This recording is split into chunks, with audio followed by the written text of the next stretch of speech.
සුබදෑසන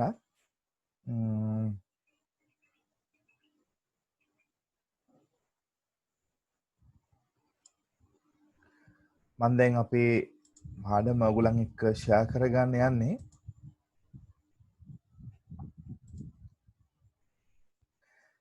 අද අපි කතා කරන්නේ ලිබරල් වාදය පිළිබඳවයි.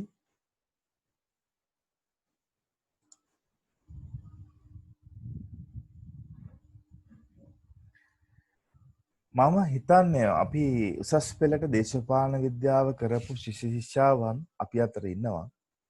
ඒ වගේම උසස් පෙළට දේශපාලන විද්‍යාව කරපු නැති විශාල ශිෂ්‍ය පිරිසකුත් ශිෂ්‍යාවන් පිරිසකුත් අපේ අතර ඉන්නවා. ඒ සියලු දෙනාටම ගැළපෙන විදියට සමහර විට කෙනෙකුට හිතෙන්න පුළුවන් ලිබරල් වාදී ඒගොල්ලෝ දන්නවා කියලා. නමුත් අපි දන්න තැනින් ඉස්සරහට ගිහිල්ලා දන්න දේම නෙමෙයි ඊට වඩා පුළුල්ව ඊට වඩා ගැඹුරින් ඔයගොල්ලන් උසස් පෙළ පාසලේ ඉන්නකොට ඉගෙනගත්ත ලිබරල් වාදයට වඩා දෙයක් අපි මෙහිදී අධ්‍යයනය කරන්න සාකච්ඡා කරන්න සූදානම් වෙනවා. එතකොට ලිබරල් වාදය යටතේ අපි කතා කරන්න සූදානම් වෙන්නේ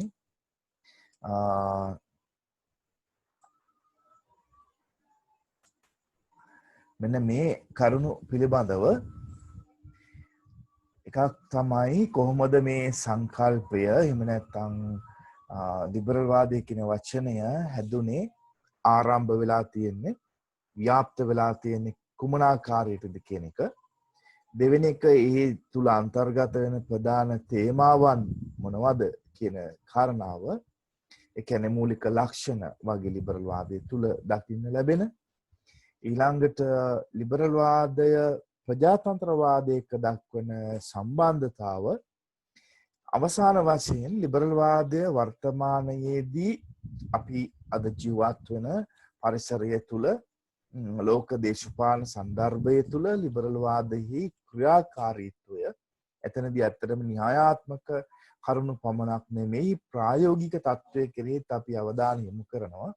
මීට පෙරත් මම ඔයගලන්ට කිව්වා ලිබරල් දේශපාලන දෘෂ්ටිවාදය කියලා කියන්නේ සැබවින්ම ප්‍රායෝගික වූ දෙයක්. ඒ නිසා අපි දේශපාලන දෘෂ්ටිවාදවලදී නිතරම අවධානය යොමු කරන්නේ න්‍යායාත්මක කරුණු ප්‍රායෝගිකත්වයට එක්ක ගලපන්න.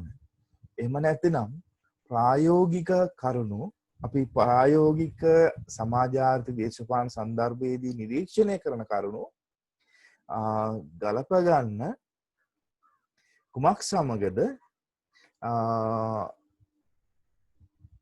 දේශපාලන න්‍යායන් සමග. එහෙමත් නැතිනම් අපි ප්‍රායෝගික ආර්ථික සමාජ දේශපාලන සන්දර්භයේදී අත්දකින නිරීක්ෂණය කරන කරුණු සාධක තුලින් යම් න්‍යායන් සංකල්ප ගොඩනැන්වීම තමයි අපි ඇත්තටම සිදු කරන්නේ. ඒ සඳහායි අපි මේ සාකච්ඡාව කරගෙන යන්නේ. අපි දන්න තැනින් නොදැන තැනට ටිකින් ටික ගැඹුරට යන්න තමයි අපි උත්සාහ කරන්නේ. එතකොට වචනාර්ථය ගත්තහම ලිබරල් වාදය කියන අදහස අත වශයෙන්ම සිංහල භාෂාවෙන් කියනවා ලිබරල් වාදය කියලා. එතකොට ඉංග්‍රීසි භාෂාවෙන් ඒ සඳහා යොදන පදය තමයි ලිබරල් කියන පදය. එතකොට මේ ලිබරල් කියන පදය විකාශන වෙලා තිබෙන්නේ, ව්‍යුත්පන්න වෙලා තිබෙන්නේ ලිබේර් කියන ලතින් භාෂාවේ දකින්න ලැබෙන වචනයෙන්.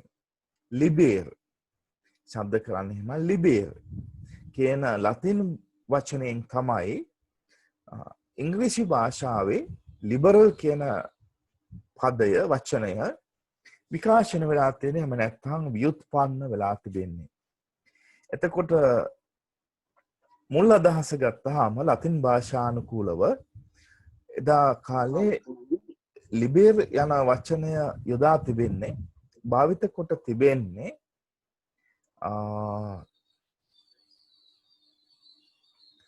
a class of free men කුමක් දින් අදහස් කරන්නේ නිදහස් මිනිසුන් සමූහයක් හැඳින්වීම සඳහා නිදහස් මිනිසුන් දැන් අද අපි ජීවත් වෙන සන්දර්භය ගත්තාම අපිට මේ නිදහස් මිනිසුන් කියන වචනය ටිකක් අර්ථ ගන්න ටිකක් අපහසුයි.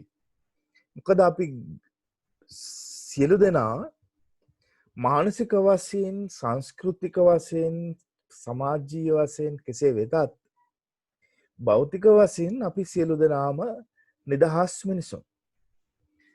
නිදහස උපත ලබනවා, නිදහස්ව ජීවත් වෙනවා. නිදහස්ව මිය යනවා. ඒ කාරණා තුන තියෙනවා.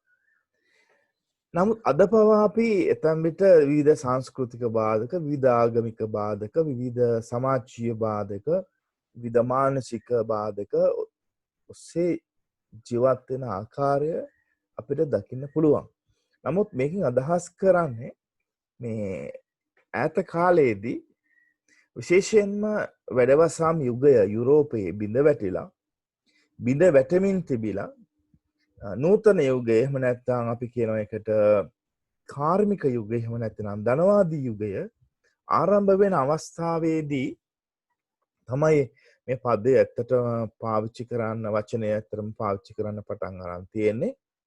එතකොට එතනදී අදහස් කරන්නේ එදා කාලේ ජීවත් වුණු මානසික සමාජීය සංස්කෘතික වශයෙන් නෙමෙයි සැබෑවටම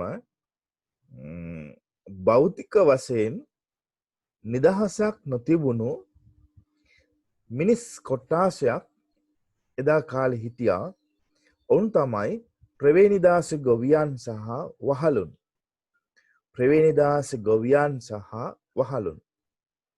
මෙම ප්‍රවේනිදාස ගොවියන් කියලා හඳුන්වන්නේ විශාල ඉඩම්වල ඉඩම් හිමියා යටතේ කිසිදු වැටුපක් ලබන්නේ නැතුව කෑම ටිකක් ඉන්න තැනක් පමණක් ලැබිලා පරම්පරාවෙන් පරම්පරාවට ඉඩම් හිමියාගේ ඉඩමෙහි කඹුරමින් එහෙම නැත්නම් වැඩ කරමින් හිටි ජන කොට්ටාසයක් තමයි ප්‍රවේනිදාස ගොවියන් කියලා හඳුන්වන්නේ.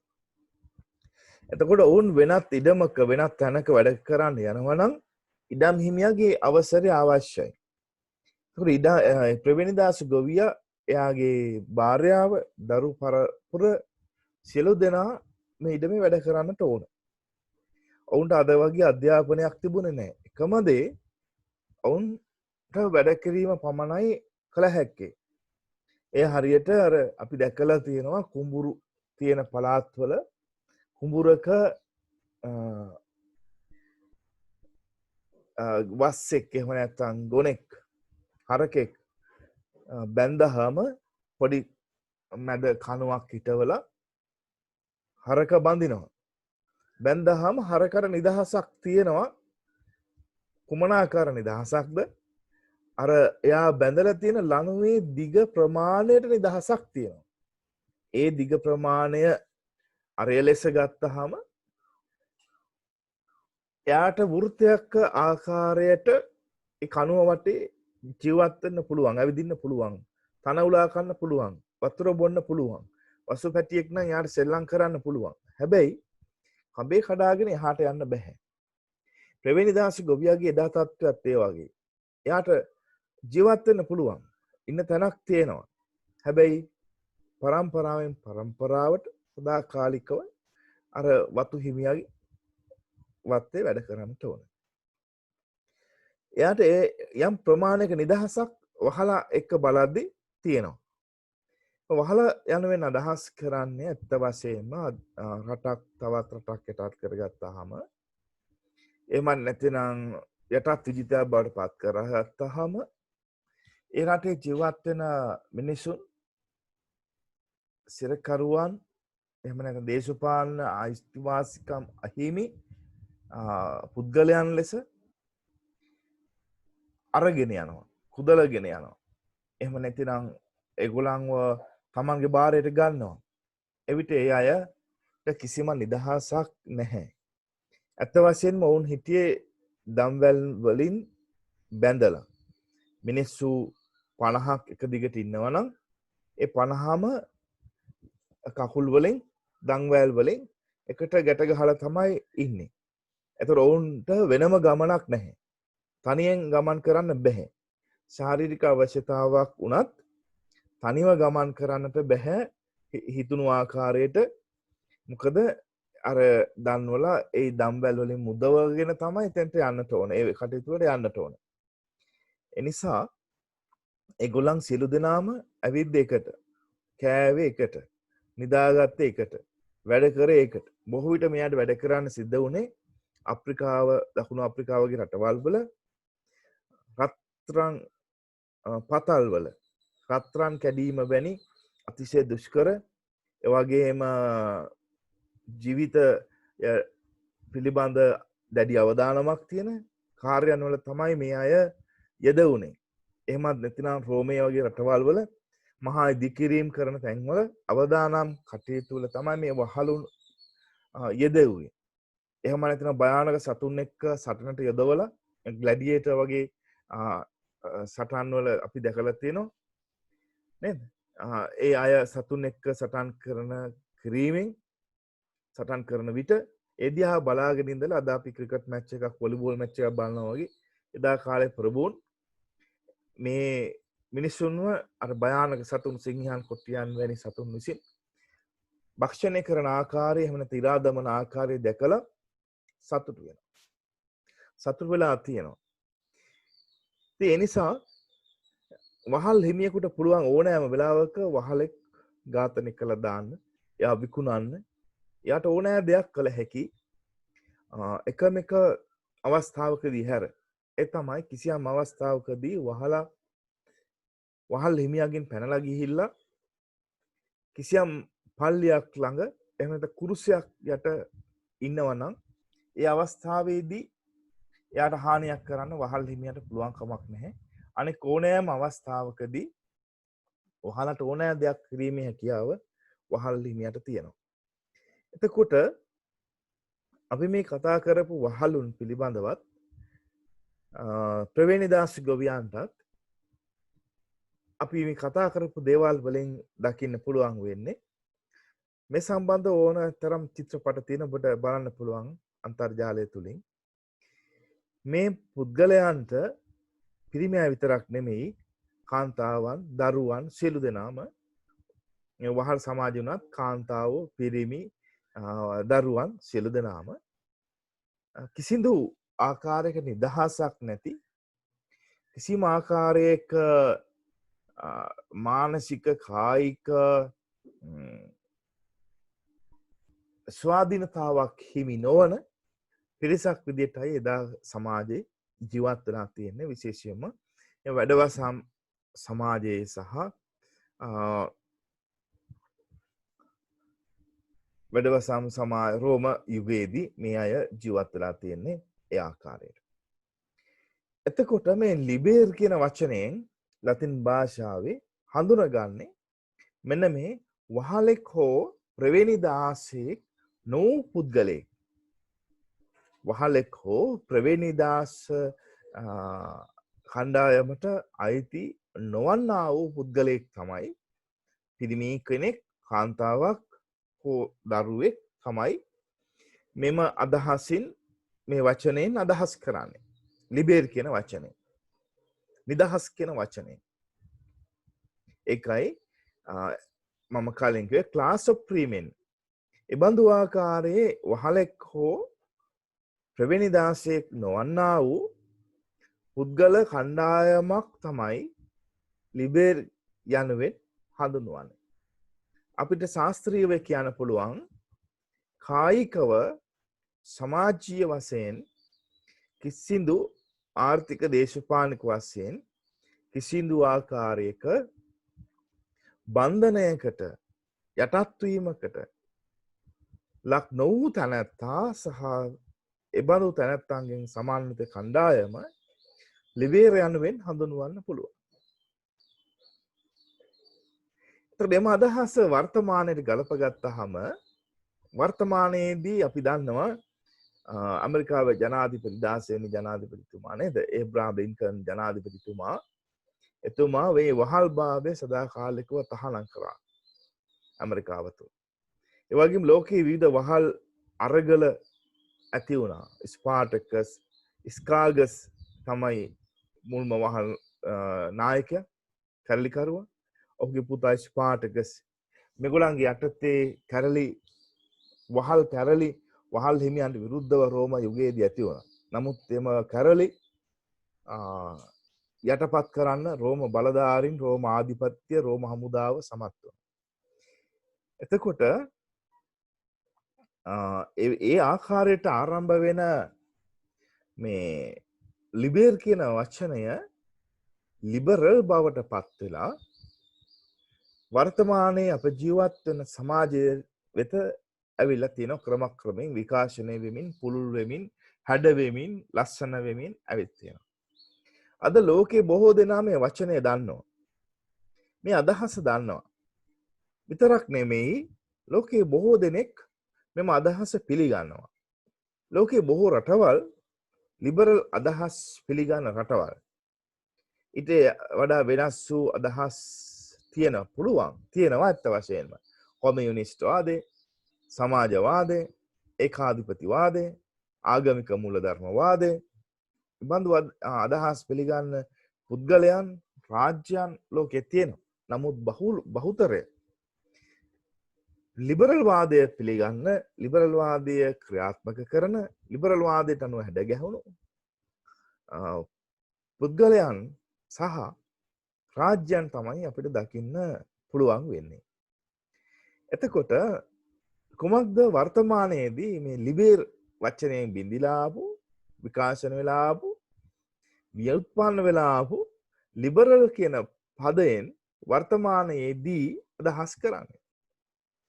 ඒ තමයි ඕපන්නස්, විවෘතභාවය.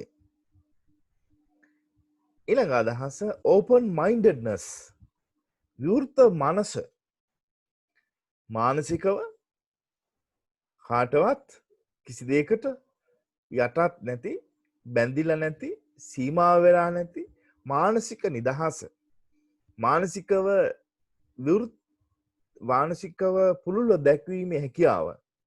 විශේෂයෙන්ම අද කාලේදී ලිබරල් කියන පදයෙන්, ලිබරල් කියන වචනයෙන් අදහස් වෙනවා.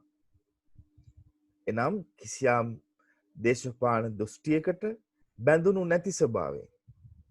කිසියම් සමාජීය වටපිටාවකට, රටාවකට බැඳුණු නැති බව. ඒ වගේම දැඩි සීමාවන්ට ලක් නොවුණු බව.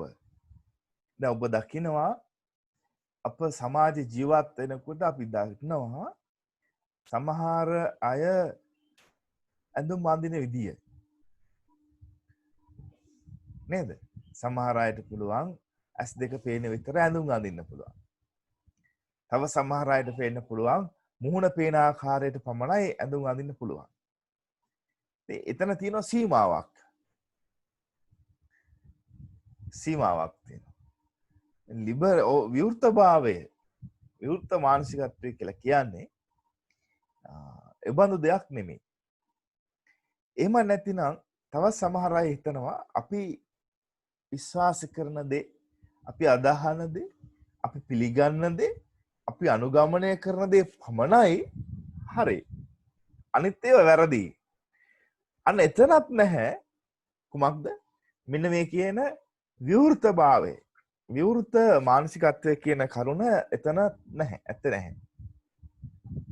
මොකද අපි විශ්වාස කරන දේ, අපි පිළිගන්න දේ, එහෙම අපි ප්‍රකාශ කරපු දේ, අපි ක්‍රියාත්මක කරන දේ පමණයි හරි. ඒ තමයි ලෝකේ තියෙන උත්තරීතරම සත්‍යය කියලා අපි විශ්වාස කරනවා නම්, දැඩි ලෙස ඒක එල්බගෙන ඉන්නවා නම් අන්න එතන නැහැ උල්ව දැක්වීමේ හැකියාව, විවෘතභාවය කියන කරුණ එතන ඇත්තේ නැහැ. එතකොට මම හිතන්නේ ඔබට පැහැදිලි කුමක්ද ආදි කාලේ ලිබර් කියන පදයෙන් අදහස් කළේ. විකාශන වෙලා ඉදී ලිබරල් කියන පදය හැදෙනවා ඉංග්‍රීසි භාෂාවේ. එයින් අදහස් වන්නේ වර්තමානයේදී විවෘතභාවය සහ විවෘත මානසිකත්වයෙන් යුක්ත ජන සමූහයක්, පිරිසක්, ආයතන සමූහයක්, සංවිධාන සමූහයක්, රාජ්‍යයන් සමූහයක් තමයි වර්තමානයේදී ඉන් අදහස් කරන්නේ. විශේෂයෙන්ම විවිධත්වය පිළිගැනීම, විවිධත්වයට ගරු කිරීම මේ තුළ ඉතාම විශේෂයෙන් කැපිලා පේන දෙයක්. අපි ඊළඟ දර්ශන තලයට යොමු වුණොත් ආදි කාලේ ඉඳලා ලිබරල් වාදය පිළිබඳව හැඳින්වුවට, ඒ පිළිබඳව කතා කළාට, ඒ පිළිබඳව දක්නට ලැබුණට ලිබරල් වාදය කියලා කියන්නේ විවිධ අදහස්, විවිධ න්‍යායන්, විවිධ දැක්මවල් ගොන්නක සම්මිශ්‍රණයක්. එය එක පුද්ගලයෙක් හෝ පුද්ගල කණ්ඩායමකගේ මූලිකත්වයෙන් ප්‍රධානත්වයෙන් හැදුණු දේශපාලන දෘෂ්ටිවාදයක් නෙමෙයි. නිදසුනක් ලෙස කිව්වොත් අපි මාක්ස්වාදය ගත්තාම අපිට මාක්ස්වාදී ගුරුවරුන්, ආධිකර්තෘවරුන් 3 දෙනෙක් එම වචනය ඇහෙනකොටම මතක් වෙනවා. ඒ තමයි කාල් මාක්ස්, ෆ්‍රෙඩරික් එන්ගල්ස් සහ V.I. ලෙනින්. ඒ 3 දෙනාගේ ඉගැන්වීම, ඒ 3 දෙනාගේ රචනාවන් තමයි ප්‍රධාන වශයෙන් අප හඳුනගන්නේ මාක්ස්වාදය ලෙස. හැබැයි ලිබරල් වාදය තුළ John Locke, Thomas Hobbes, Jean Ratcliffe Rousseau, Adam Smith, David Ricardo, ඊළඟට එෆ්.ඒ. හයික්, වර්තමාන දාර්ශනිකයන් වූ අමර්ත්‍ය සෙන් වැනි අය සිටියත් අප ලිබරල් වාදය ඉගෙන ගැනීමේදී ලිබරල් වාදය ලඝු කරන්නේ නැහැ, කොටු කරන්නේ නැහැ, සීමා කරන්නේ නැහැ කිසියම් පුද්ගලයෙක්ගේ දේශපාලන දෘෂ්ටිවාදයකට, එම දේශපාලන ඉගැන්වීමකට සීමා කරන්නේ නැහැ.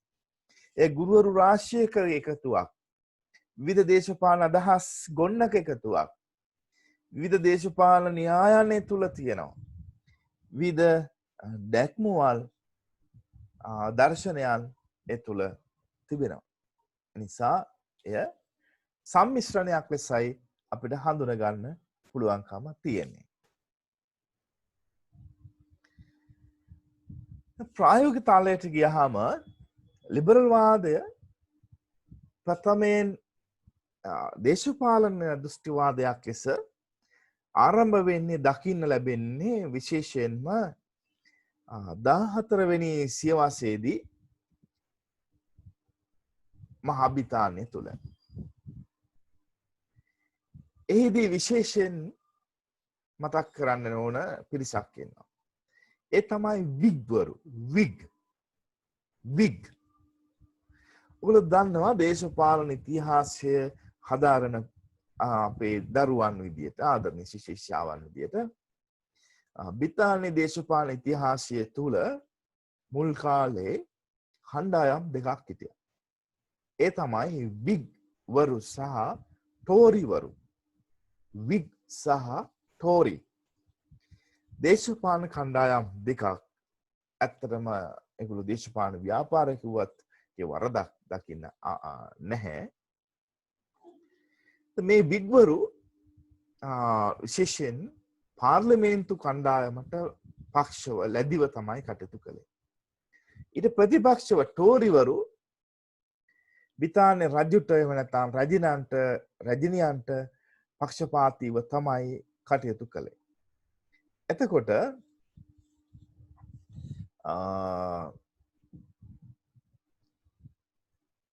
මේ කණ්ඩායම් දෙක අතර තරඟයක් තිබුණා. ඔයගොල්ලෝ දන්නවා බ්‍රිතාන්‍ය දේශපාලන ඉතිහාසය තුල පාර්ලිමේන්තුවාදීන් සහ රාජාණ්ඩුවාදීන් අතර තිබුණා අරගලයක් නේද? ඒ අරගලයේදී රාජාණ්ඩුවාදීන් ලෙස හැඳින්වුවේ මෙන්න මේ ටෝරිවරු, පාර්ලිමේන්තුවාදීන්ට ඇත්තටම උදව් කළේ සහයෝගය දැක්වේ විග්වරු, ඔවුන් දේශපාලන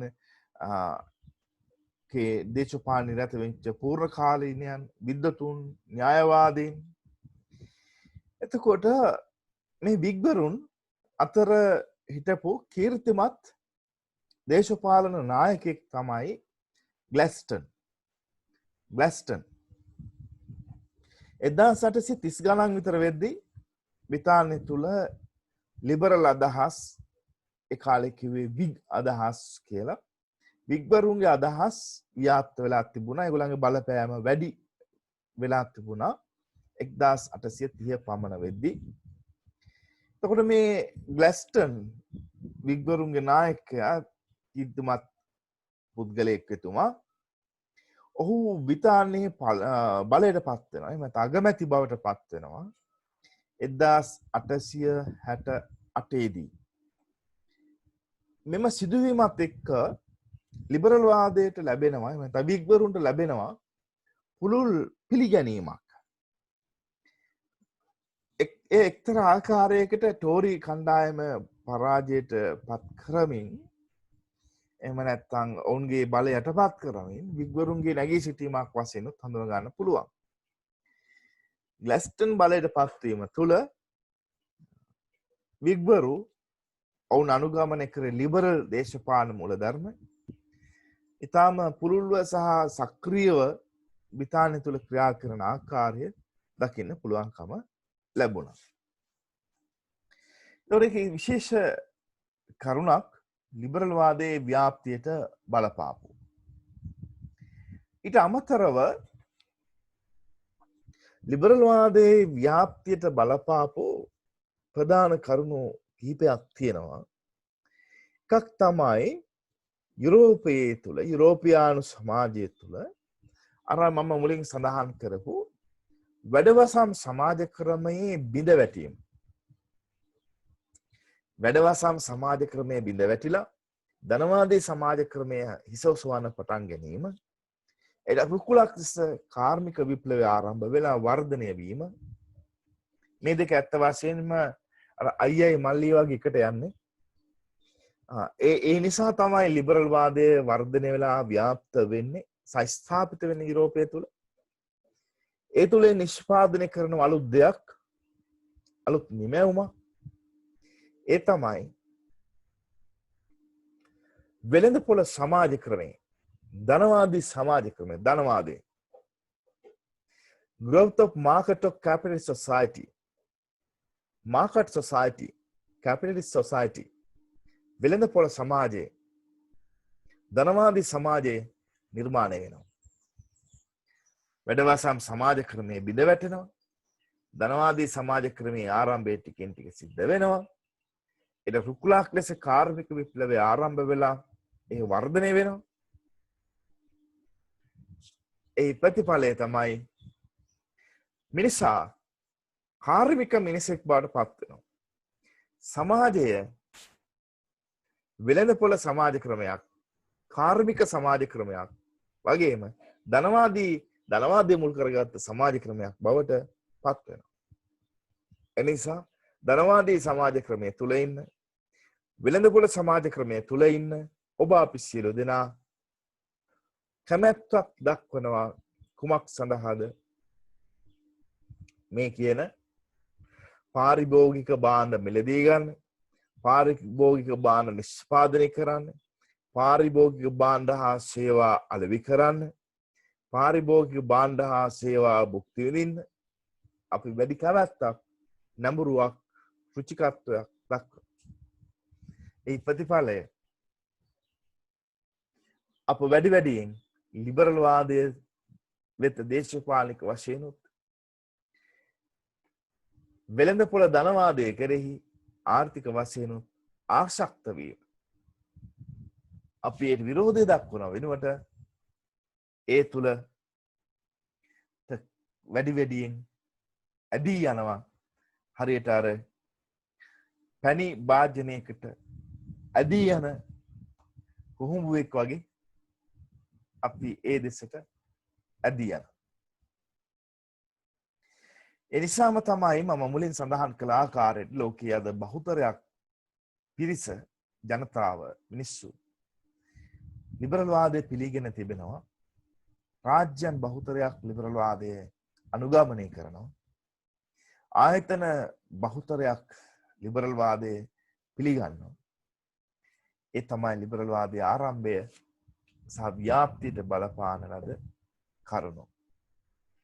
ඊට අමතරව තවත්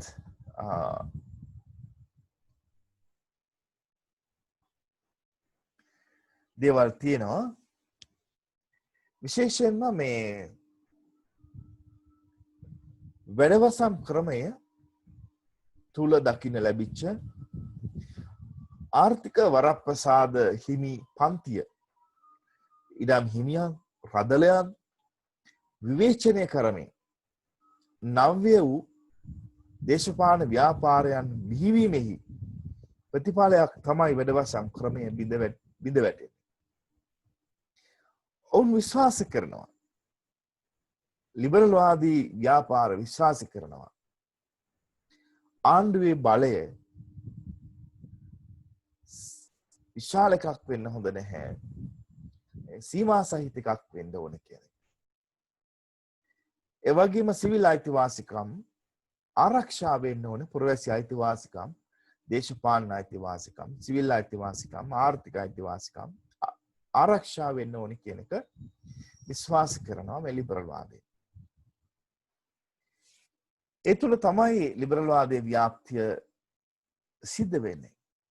ඒ වගේ මේ සඳහා බලපාපු තවත් කරුණු කීපයක් තියෙනවා. ඒ තමයි 17 වෙනි සියවසේදී සිදු වුණු ඉංග්‍රීසි විප්ලවය.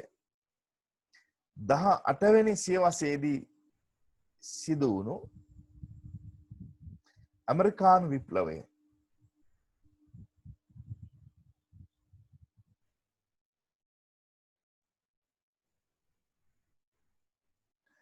ඊළඟට ප්‍රංශ විප්ලවය. මේවා ලිබරල් වාදයේ වර්ධනයට ව්‍යාප්තියට තවත් හේතු වුණු කරුණු කිහිපයක්. ඊට පස්සේ බටහිර යුරෝපය, ඇමරිකා එක්සත් ජනපදය, ඒ වගේම මෙන්න මෙතනදී විශේෂ කාරණාවක් මතක් වෙනවා. බටහිර යුරෝපය, ඇමරිකා එක්සත් ජනපදය ලිබරල් වාදය පිළිගන්නේ අර අපි සඳහන් කරපු වැඩවසම් ක්‍රමයේ බිඳවැටීම, කාර්මික ධනවාදයේ ආරම්භය, වෙළඳපොළ ක්‍රමයේ ව්‍යාප්තිය වැනි කාරණා එක්ක. හැබැයි ඉන්දියාව, ලංකාව, බංග්ලාදේශය, පිලිපීනය, ඉන්දුනීසියාව වැනි රටවල් ගත්තහම, එහෙම නැතිනම් අපි ගත්තොත් දකුණු අප්‍රිකාව වැනි රටවල් ගත්තහම කොහොමද මේ ලිබරල් වාදී අදහස් එම රටවල් වලට ව්‍යාප්ත වෙන්නේ? ඇත්තටම අපේ රටවල් වලට, මෙවැනි රටවල් වලට ලිබරල් වාදය ව්‍යාප්ත වෙනවා නෙමෙයි, ව්‍යාප්ත කරනවා. කොහොමද වෙන්නේ? ඔගොල්ලෝ දන්නවා අපි කාලයක් බටහිර ජාතීන් විසින් යටත් විජිත වශයෙන් අපේ රටවල් පවත්වගෙන ගියා. මේ යටත් විජිත පවත්වාගෙන දීර්ඝ කාලයක් වුන් අපේ රටවල් වල ජීවත් වුණා. නමුත් ඔවුන්ගේ යටත් විජිත ක්‍රියාදාමය අවසන් වී කුමනාකාරයකට හෝ සමහර විට නිදහස් අපේ යටත් විජිතවල ඇති වුණු නිදහස් සටන් වල ප්‍රතිඵලයක් ලෙස, එහෙමත් නැතිනම් අපේ ලංකාවට වගේ සාමකාමී ලෙස බලය හෝමාරු වුණා. බ්‍රිතාන්‍යයන්ගෙන් බලය ස්වදේශිකයන්ට හෝමාරු වෙනවා. නමුත් ස්වදේශිකයන්ට බලය හෝමාරු වීමේදී දැන හෝ නොදැන අපේ යටත් විජිත රාජ්‍යයන් අනුගමනය කරන්නට පෙළඹෙන්නේ අප එතෙක් දැකපු බටහිර යුරෝපියානු අධිරාජ්‍යවාදීන් අනුගමනය කරන්න සූදානම් වුණු ලිබරල් වාදී දේශපාලන දෘෂ්ටියට අනුගත වුණු ආණ්ඩුක්‍රම ව්‍යුහයන් දැන් නිදසුනක් ලෙස කියනවා නම් ලංකාවේ අපි බ්‍රිතාන්‍යයන් යනවත් එක්කම 1948 දී අපි අනුගමනය කරන්නේ අපි පිළිගන්නේ එම ආණ්ඩුක්‍රම ව්‍යවස්ථාවට අපි කියනවා සෝල්බරි ආණ්ඩුක්‍රම ව්‍යවස්ථාව කියලා. නමුත් ආකෘතිමය වශයෙන් ගත්තාම එක බ්‍රිතාන්‍ය ආණ්ඩුක්‍රමයට සමාන එකක්. එනිසා තමයි ආණ්ඩුක්‍රම වේදීන්යට කියන්නේ වෙස්ට් මිනිස්ටර් ආණ්ඩුක්‍රමය කියන්නේ. වෙස්ට් මිනිස්ටර් ආණ්ඩුක්‍රමය. මේකත් හරි ලස්සන කතාවක්. ඇයි මේ බ්‍රිතාන්‍ය ආණ්ඩුක්‍රමයට වෙස්ට් මිනිස්ටර් ආණ්ඩුක්‍රමය කියලා කියන්නේ? ඒක බටහිර ඇමතිගේ ආණ්ඩුව කියන අදහස නෙමෙයි. අත වශයෙන්ම බ්‍රිතාන්‍ය පාර්ලිමේන්තුව ළඟ තිබෙනවා වෙස්ට් මිනිස්ටර් ඇබේ කියලා දේවස්ථානය. ඒ නිසා බ්‍රිතාන්‍ය පාර්ලිමේන්තුව එම දේශපාලන ක්‍රමය ආණ්ඩුක්‍රමය හඳුන්වන්න පෙළඹෙනවා විශේෂඥයන් විසින් වෙස්ට් මිනිස්ටර් ආණ්ඩුක්‍රමය. වෙස්ට් මිනිස්ටර් ඇබේ දේවස්ථානය ළඟ තිබෙන පාර්ලිමේන්තුව මගින් ක්‍රියාත්මක කරන ලිබරල් අදහස් මූලික කරගත්ත ආණ්ඩුක්‍රමය වෙස්ට් මිනිස්ටර් ආණ්ඩුක්‍රමය කියලා හඳුන්වනවා. බ්‍රිතාන්‍යයන් ලංකාවෙන් යනකොට අපිට ලැබුණු සෝල්බරි ආණ්ඩුක්‍රම ව්‍යවස්ථාව ආකෘතිමය වශයෙන් ගත්තාම දැන් බ්‍රිතාන්‍ය රැජිනගේ නියෝජිතයා ඉන්නවා අග්‍රාණ්ඩුකාරවරයා. බ්‍රිතාන්‍ය වගේම සාමි මන්ත්‍රී මණ්ඩලයක් සෙනෙට් සභාවක් ඉන්නවා ලංකාවේ.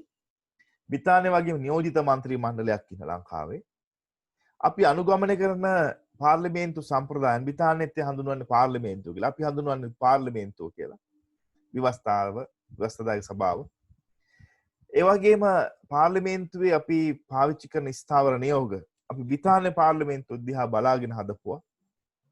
එතකොට මේ ආකෘතිමය වශයෙන් මේ ලිබරල් වාදී අදහස්, ලිබරල් වාදී ආයතන, ලිබරල් වාදී දේශපාලන ආයතන අපි අනුගමනය කරන්න පටන් ගන්නේ අර යුරෝපියානු බලධාරීන්ගේ දේශපාලන ආයතන දිහා බලාගෙන.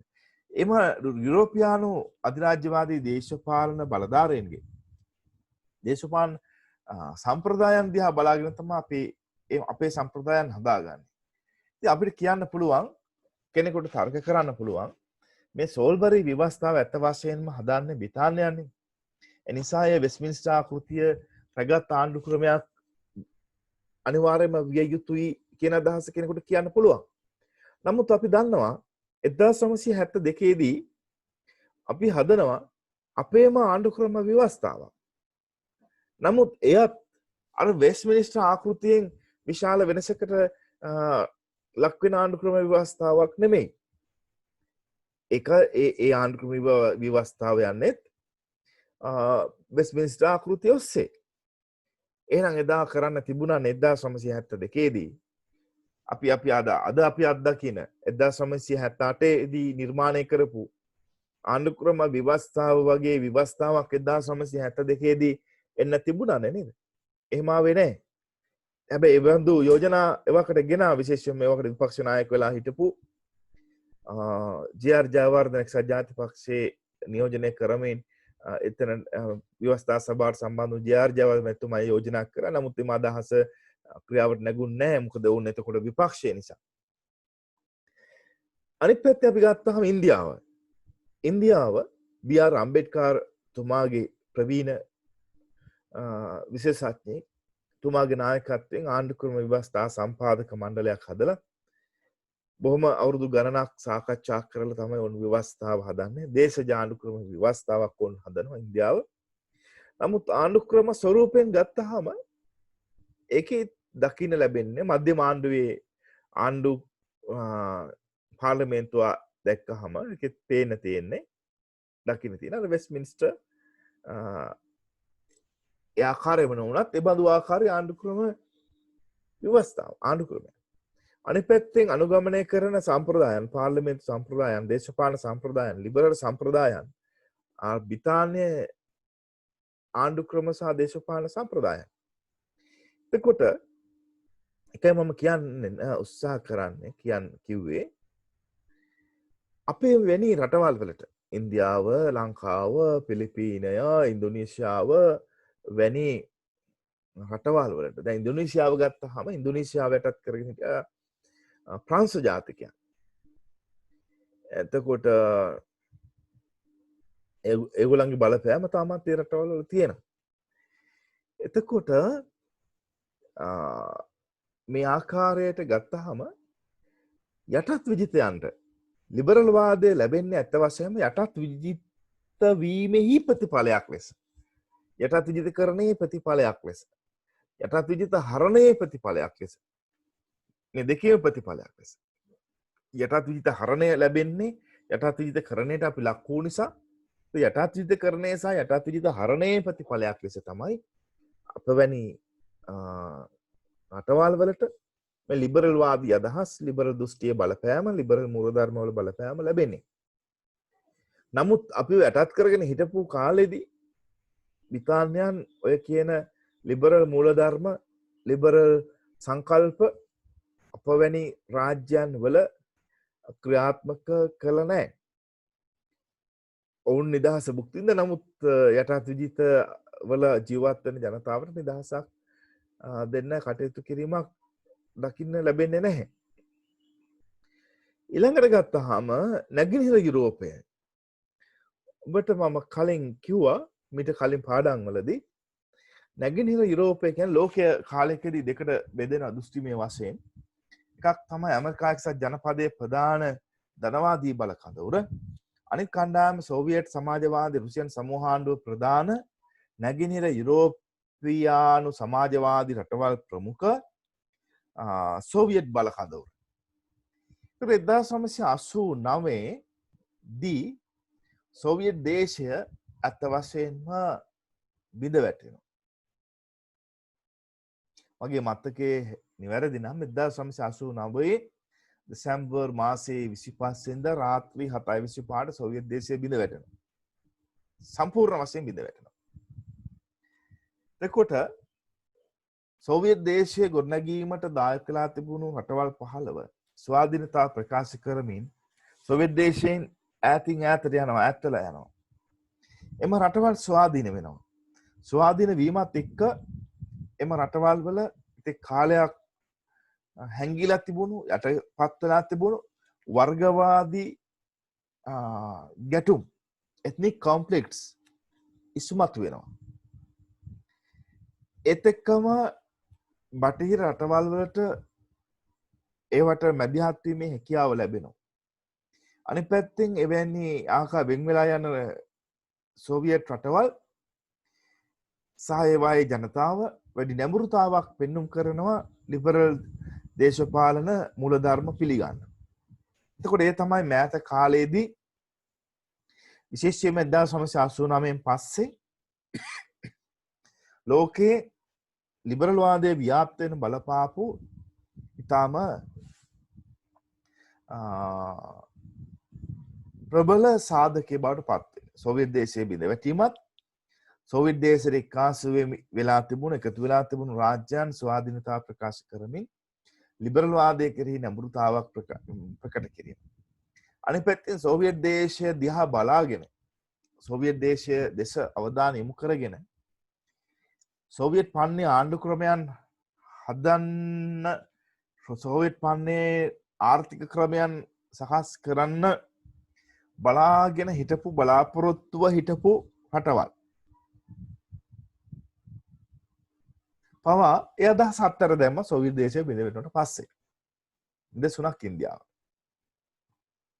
ඉන්දියාවේ 1991 පමණ වන තෙක්ම විශේෂයෙන්ම නරසිංහ රාවෝ අගමැතිතුමාගේ පාලන කාලය වන තෙක්ම ඉන්දියාවේ ආර්ථිකය කිසියම් ආකාරයකට සංවෘත ආර්ථික ක්‍රමයක්. මොකද ඉන්දියාව ඒ වන තෙක්ම සෝවියට් දේශය එක්ක ඊටාම සමීප සම්බන්ධතාවන් පවත්වාගෙන ගියපු රාජ්‍යයක්. 1974 දී ඉන්දිරා ගාන්ධී මැතිණියගේ නායකත්වයෙන් ඉන්දියාව සහ සෝවියට් දේශය අතර ආරක්ෂණ ගිවිසුමක් පවා තියෙනවා. එතකොට ඔවුන් විශ්වාස කරේ කිසියම් ආකාරයක සංවෘත ආර්ථිකකරණයක්. නමුත් 89 සෝවියට් දේශය බිඳවැටීමෙහි ප්‍රතිඵලයක් ලෙස 1991 පමණ වන විට නරසිංහ රාව් හිටපු අගමැතිතුමාගේ නායකත්වයෙන් ඉන්දියානු සංවෘත ආර්ථිකය විවෘත ආර්ථිකයක් බවට පත් වෙනවා. ආර්ථිකය ක්‍රමයේ විවෘත ආර්ථිකය පිළිගන්නවා ඉන්දියාව පවා. එතකොට මම කිව්වේ සෝවියට් දේශයට ඍජුවම සම්බන්ධ වෙලා හිටපු රාජ්‍යයන් බිඳිලා ගිහිල්ලා ලිබරල් වාදයේ කෙරෙහි නැඹුරුතාවක් දක්වනවා 89න් පස්සේ. සෝවියට් දේශය බිඳ වැටුණට පස්සේ. අනෙක් පැත්තෙන් සෝවියට් දේශයේ පවතිද්දී සෝවියට් දේශපාලන මොඩලය හෝ සෝවියට් ආර්ථික මොඩලය අනුගමනය කරමින් හිටපු රටවල් පවා එමෙත අනුගමනය කරන්න සූදානමින් ආසාවෙන් හිටපු රටවල් පවා එම අදහස අත්හැර දැම්මා.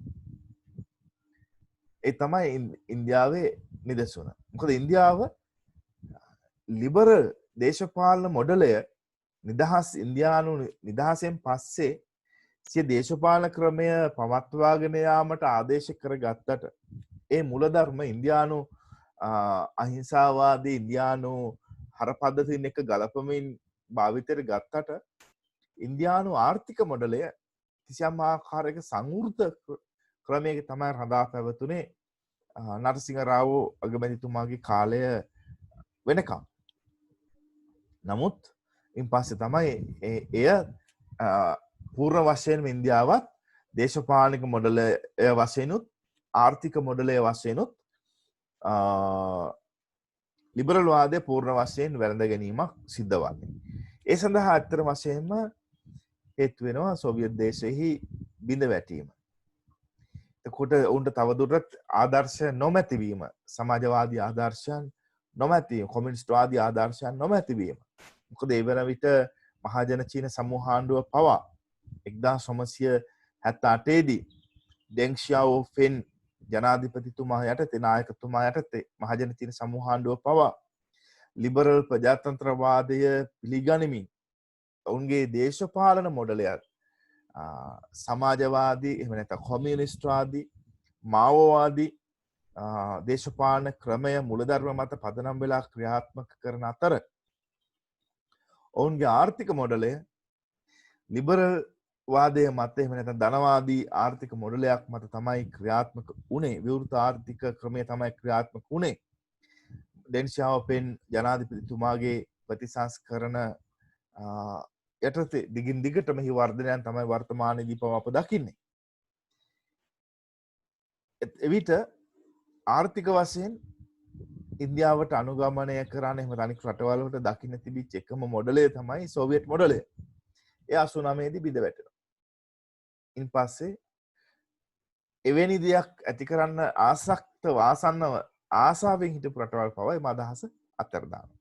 ඒතර මෙන්න මේ කියන කරුණු වැඩවසම් ක්‍රමයේ බිඳ වැටීම, කාර්මිකකරණයේ ආරම්භයේ සහ වර්ධනය, ඊළඟට ධනවාදී සමාජ ක්‍රමයේ වෙළඳපොළ ආර්ථික ක්‍රමයේ වර්ධනය, ඒ වගේ ඇමරිකානු විප්ලවය, බ්‍රිතාන්‍ය විප්ලවය, ප්‍රංශ විප්ලවය, බටහිර යුරෝපය ලිබරල් වාදයේ පිළිගැනීම, ඇමරිකා එක්සත් ජනපදයේ ලිබරල් වාදයේ පිළිගැනීම, සායවෙනුයි ආරක්ෂක වශයෙන් පෙනී සිටීම, ඊළඟට අධිරාජ්‍යවාද එහෙම යටත් විජිත හරණය, යටත් විජිත කරණය සහ යටත් විජිත හරණය නිසා ලෝකයේ සෙසු ප්‍රදේශවලට ඈත එපිට ආසියානු අප්‍රිකානු ලතුන් ඇමරිකානු මහද්වීපවලට ලිබරල් වාදයේ අදහස් ව්‍යාප්ත වීමෙහි ප්‍රතිඵලයක් ලෙස එම ප්‍රදේශ ලිබරල් වාදී ප්‍රදේශ බවට පත්වීම, 89 සෝවියට් දේශයෙහි බිඳ වැටීමේ ප්‍රතිඵලයක් ලෙස නැගෙනහිර යුරෝපියානු රටවල් මෙන්ම ලෝකයේ සෙසු රටවල් බහුතරයක්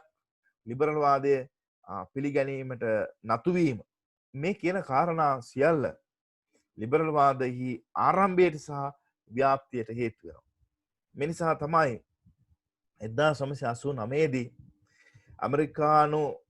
ඇමරිකාවේ සිටින ජපාන් සම්භාවයක් සහිත දේශපාලන විද්‍යා මහාචාර්යවරයෙක්, ඔහුගේ නම ෆ්‍රැන්සිස් ෆුකුයාමා ලිපියක් ලියන පසු කාලීන පොතක් බවට පත් වෙනවා. ඔහු කියන ඔහුගේ ලිපිය The End of History and the Last Man කියලා. End of the History and the Last Man. මේ කෘතියේදී ෆ්‍රැන්සිස් ෆුකුයාමා කියනවා ලෝකයේ ඉතිහාසය තිබුණේ බල කඳවුරු දෙකක් අතර, ධනවාදය සහ ලිබරල් වාදය සහ කොමියුනිස්ට් වාදය අතර. ලිබරල් වාදය නියෝජනය කරේ ඇමරිකානු ප්‍රමුඛ කඳවුර. සෝවියට් දේශය නියෝජනය කළේ කොමියුනිස්ට් වාදී කඳවුර. සෝවියට් දේශය බිඳ වැටුණට පස්සේ ඔහු කියනවා the end of the history, ඉතිහාසයේ අවසානයි. And the last man, අන්තිම මිනිසෙක් ඉතුරුනා. එයා සමාජවාදී මිනිසෙක් නෙමෙයි, එයා ලිබරල් වාදී මිනිසෙක්. ලිබරල් වාදයේ ජයග්‍රහණයක්, ලිබරල් වාදයේ පැවැත්මක් පිළිබඳව ෆ්‍රැන්සිස් ෆුකුයාමා සිය කෘතියෙහිදී සඳහන් කරනවා. එහෙම නැත්නම් එක්තරා ආකාරයක උදම් අනන ආකාරයෙන් ඔහු එය ශාස්ත්‍රීය ලෝකයට හඳුන්වා දෙනවා. හැබැයි පසු කාලීනව ෆ්‍රැන්සිස් ෆුකුයාමාගේ ඉදිරිපත් කරපු ඒ ප්‍රවාදය බිඳ දමන්න ඇමරිකානු දේශපාලන විද්‍යාඥයෙක්, ඇත්තටම ඔහු න්‍යායාත්මක වගේම ප්‍රායෝගික දේශපාලන සහ යුද්ධමය අත්දැකීම් වලින් පිරිපුන් දේශපාලන නායකයෙක්, දේශපාලන විද්වතෙක්. එතුමා දෙවන ලෝක යුද්ධයේදී හමුදාවේ හිටපු ප්‍රධාන සෙබලෙක්, ප්‍රධාන යුද්ධ නායකයෙක්. දෙවන ලෝක යුද්ධය නිමාවට පත්වීමත් එක්ක මෙතුමා විශ්වවිද්‍යාලයට සම්බන්ධ වෙනවා, අධ්‍යයන ශාස්ත්‍රයට එනවා. එවැනි අවස්ථාවන් විශාල සංඛ්‍යාවක් ඒ කාලේ දුන්න ආරක්ෂකංශවලට. ඒ තමයි SP හන්ටින්ටන්, සැමුවෙල් පී හන්ටින්ටන්. ඔහු කියනවා ඉතිහාසය අවසාන නැහැ. ඉතිහාසයේ තියෙන ධනවාදය සහ කොමියුනිස්ට් වාදය, ලිබරල් වාදය සහ කොමියුනිස්ට් වාදය අතර අරගලේ අවසාන වුණාට ශිෂ්ටාචාර අතර ගැටුමක් තියෙනවා කියලා ඔහු ඔහුගේ කෘතිය 1991 දී කියනවා. The Clash of Civilization. ඒකෙදි කියනවා ඔහු මේ ශිෂ්ටාචාර අතර ගැටුමක් පවතිනවා කියලා. හැබැයි ඒ අදහසට එච්චර අවධානයක කාලය යොමු නැහැ. නමුත් 2001 සැප්තැම්බර් 11 අල් කයිඩා සංවිධානයේ ඇමරිකාවේ පෙන්ටගනයට සහ ලෝකමල මධ්‍යස්ථානයට ගුවන් යානා යොදාගෙන ප්‍රහාර එල්ල කිරීම සහ එයට හේතුභූත වූ කරුණු ඔවුන් ප්‍රකාශයට පත් කිරීමත් සමග SP හන්ටින්ටන්ගේ එම ප්‍රවාදය, ශිෂ්ටාචාර අතර ගැටුම කියන ප්‍රවාදයට ලොකු අවධානයක්, වැදගත්කමක් යොමු වෙලා තියෙනවා. වර්තමානයේ මේ පිළිබඳ ගැඹුරින් සාකච්ඡා කරනවා, හදාරනවා. මම මේ කරුණ අමතර කරුණක් වශයෙන් ඔබට මතක් කළේ. එතකොට ওই ආකාරයටයි ලිබර් කියන පදයෙන් බිහි වෙන ලිබරල් කියන ඉංග්‍රීසි පදය. එතකොට ලිබර් කියන එකෙන් අදහස් කරන්නේ කුමක්ද?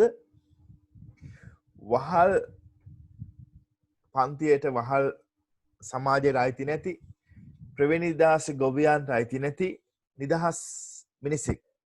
කායිකව, මානසිකව, සමාජීය වශයෙන් නිදහස් මිනිසෙක්. එම මිනිසා පිරිමි කෙනෙක් වෙන්න පුළුවන්, කාන්තාවක් වෙන්න පුළුවන්. හැබැයි ලිබර් කියන ලතින් වචනයෙන් බිඳිලා ආපු ලිබරල් කියන පදයෙන් පෙන්눔 කරන්නේ, අදහස් කරන්නේ ඊට වඩා පුළුල් අර්ථයක්. ඉන් අදහස් කරන්නේ සමාජීය, ආර්ථික, දේශපාලනික, සංස්කෘතික වශයෙන් විවෘතභාවයක්, විවෘත මානසිකත්වය, විවෘත මනසක් තියෙන පුද්ගලයෙක් හෝ පුද්ගල සමූහයක්, ආයතන හෝ ආයතන සමූහයක්, ප්‍රජාවක් හෝ ප්‍රජාවන් සමූහයක්, රටක් හෝ රටවල් සමූහයක්. ඒතර මේ ලිබරල් වාදය බිහි වෙන්න බලපාපු කරුණු ව්‍යාප්ත වෙන බලපාපු කරුණු මම තුන්වෙනි පාරට නැවත කියන්නම්. වැඩවසම් ක්‍රමයේ බිඳ වැටීම. කාර්මික ධනවාදී ආරම්භය සහ වර්ධනය. ධනවාදී වෙළඳපොළ ක්‍රමෙහි ආරම්භය සහ ස්ථාපිත වීම, ස්ථාවර වීම. ඇමරිකානු විප්ලවය, ප්‍රංශ විප්ලවය, ඉංග්‍රීසි විප්ලවය, බටහිර යුරෝපය මේ අදහස් පිළිගැනීම. ඇමරිකා එක්සත් ජනපදය ලිබරල්වාදී අදහස් පිළිගැනීම. ඒ වගේම ලෝකයේ සෙසු පළාත් ආසියානු, අප්‍රිකානු සහ ලතින් ඇමරිකානු මහාද්වීපවල රටවල් යටත් විජිතකරණයේ ප්‍රතිඵලයක් ලෙස ලිබරල්වාදී අදහස් පිළිගැනීම, ව්‍යාප්ත වීම, ඒවායේ ස්ථාපිත වීම. 89 දී සෝවියට් දේශයේ බිඳ වැටීම එහි ප්‍රතිඵලයක් ලෙස සෝවියට් දේශයට බද්ධ වෙලා හිටපු රාජ්‍යයන් සහ සෝවියට් දේශයට ආසක්ත වෙලා හිටපු රාජ්‍යයන් ලිබරල් වාදයේ කෙරෙහි යොමු වීම. මේ කියන කරුණු ලිබරල් වාදයේ ආරම්භයට සහ ව්‍යාප්තියට බලපාපු කරුණු. ලිබරල් වාදයේ දේශපාලන දෘෂ්ටිවාදයක් වශයෙන් ආරම්භ වන්නේ ඇත්ත වශයෙන්ම එංගලන්තයේ. ඒ 14 වෙනි සියවසේ. විශේෂයෙන්ම රාජාණ්ඩුවාදීන් සහ පාර්ලිමේන්තුවාදීන් අතර ඇති වූ අරගලයෙහි ප්‍රතිඵලයක් ලෙස තමයි ලිබරල් වාදය ආරම්භ වෙන්නේ, වර්ධනය වෙන්නේ. පාර්ලිමේන්තුවාදීන් වූ විග්වරු 1830 පමණ වන විට පුළුල් ජන ප්‍රසාදයක් බ්‍රිතාන්‍ය තුළ ඇති කරගන්නවා. එහි ප්‍රතිඵලයක් ලෙස 1868 පමණ වන විට ප්‍රමුඛ ලිබරල් වාදියෙක් එහෙම නැත්නම් විග්වරයෙක් වූ කීර්තිමත් දේශපාලන නායකයෙකුද වන ග්ලැස්ටන් බ්‍රිතාන්‍ය අගමැති ධූරයට පත්වීම. එය ලිබරල් වාදයේ ජයග්‍රහණයක් විදිහට එක්තරා ආකාරයකට හඳුන්වන්න පුළුවන්. මේ කියන කරුණු කාරණා තමයි අද අපි සාකච්ඡාවට යොමු කරේ. ලිබරල් වාදයේ කොහොමද වාචාර්ථය බිඳිලා ඇවිල්ලා තියෙන්නේ, ව්‍යුත්පන්න වෙලා තියෙන්නේ කෙසේද? එහි මුල් කාලීන අර්ථය කෙසේද? වර්තමාන අර්ථය කෙසේද? ඒ වගේම ලිබරල් වාදයේ ආරම්භය සහ ව්‍යාප්තිය තුඩු දීපු කරුණු කාරණා කවරේද? එය දේශපාලන දෘෂ්ටිවාදයක් වශයෙන් ආරම්භ වන්නේ කුමන කාලකද?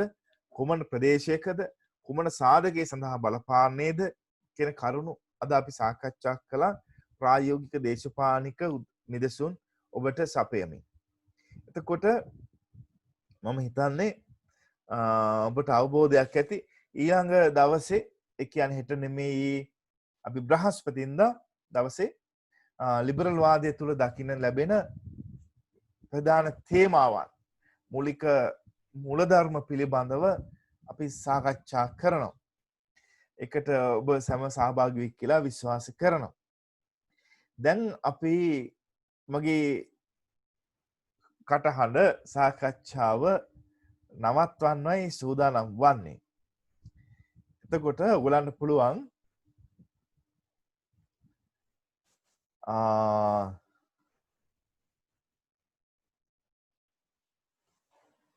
ප්‍රශ්න අහන්න. ඔයගලන්ට තියෙන ගැටලු ඉදිරිපත් කරන්න මේ අවස්ථාව පාවිච්චි කරන්න පුළුවන්. දැන් ඔයගලන්ට පුළුවන් ඔයගලන්ගේ මයික් ඔන් කරන්න. අද අපි 20 දෙනෙක් සහභාගී වෙනවා අපේ සාකච්ඡාවට. ඔයගලන් සක්‍රීයව ප්‍රශ්න අහන්න ඕන. ඒක තමයි මේ සයිබ අවකාශය පුළුල් ලෙස භාවිතයට ගත්තා කියලා අපිට සන්තෝෂ වෙන්න පුළුවන් වෙන්නේ එතකොටයි. ඉතින් ඔයගලන්ට ඉඩකඩ තියෙනවා දැන් අහන්න පුළුවන්. ජේසන් ජයතිලක,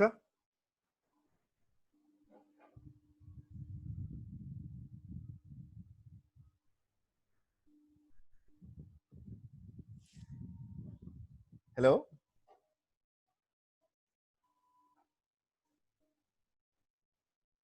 ජයතිලක,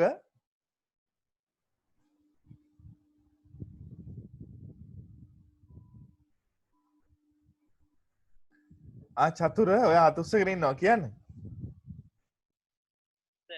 ඔව්.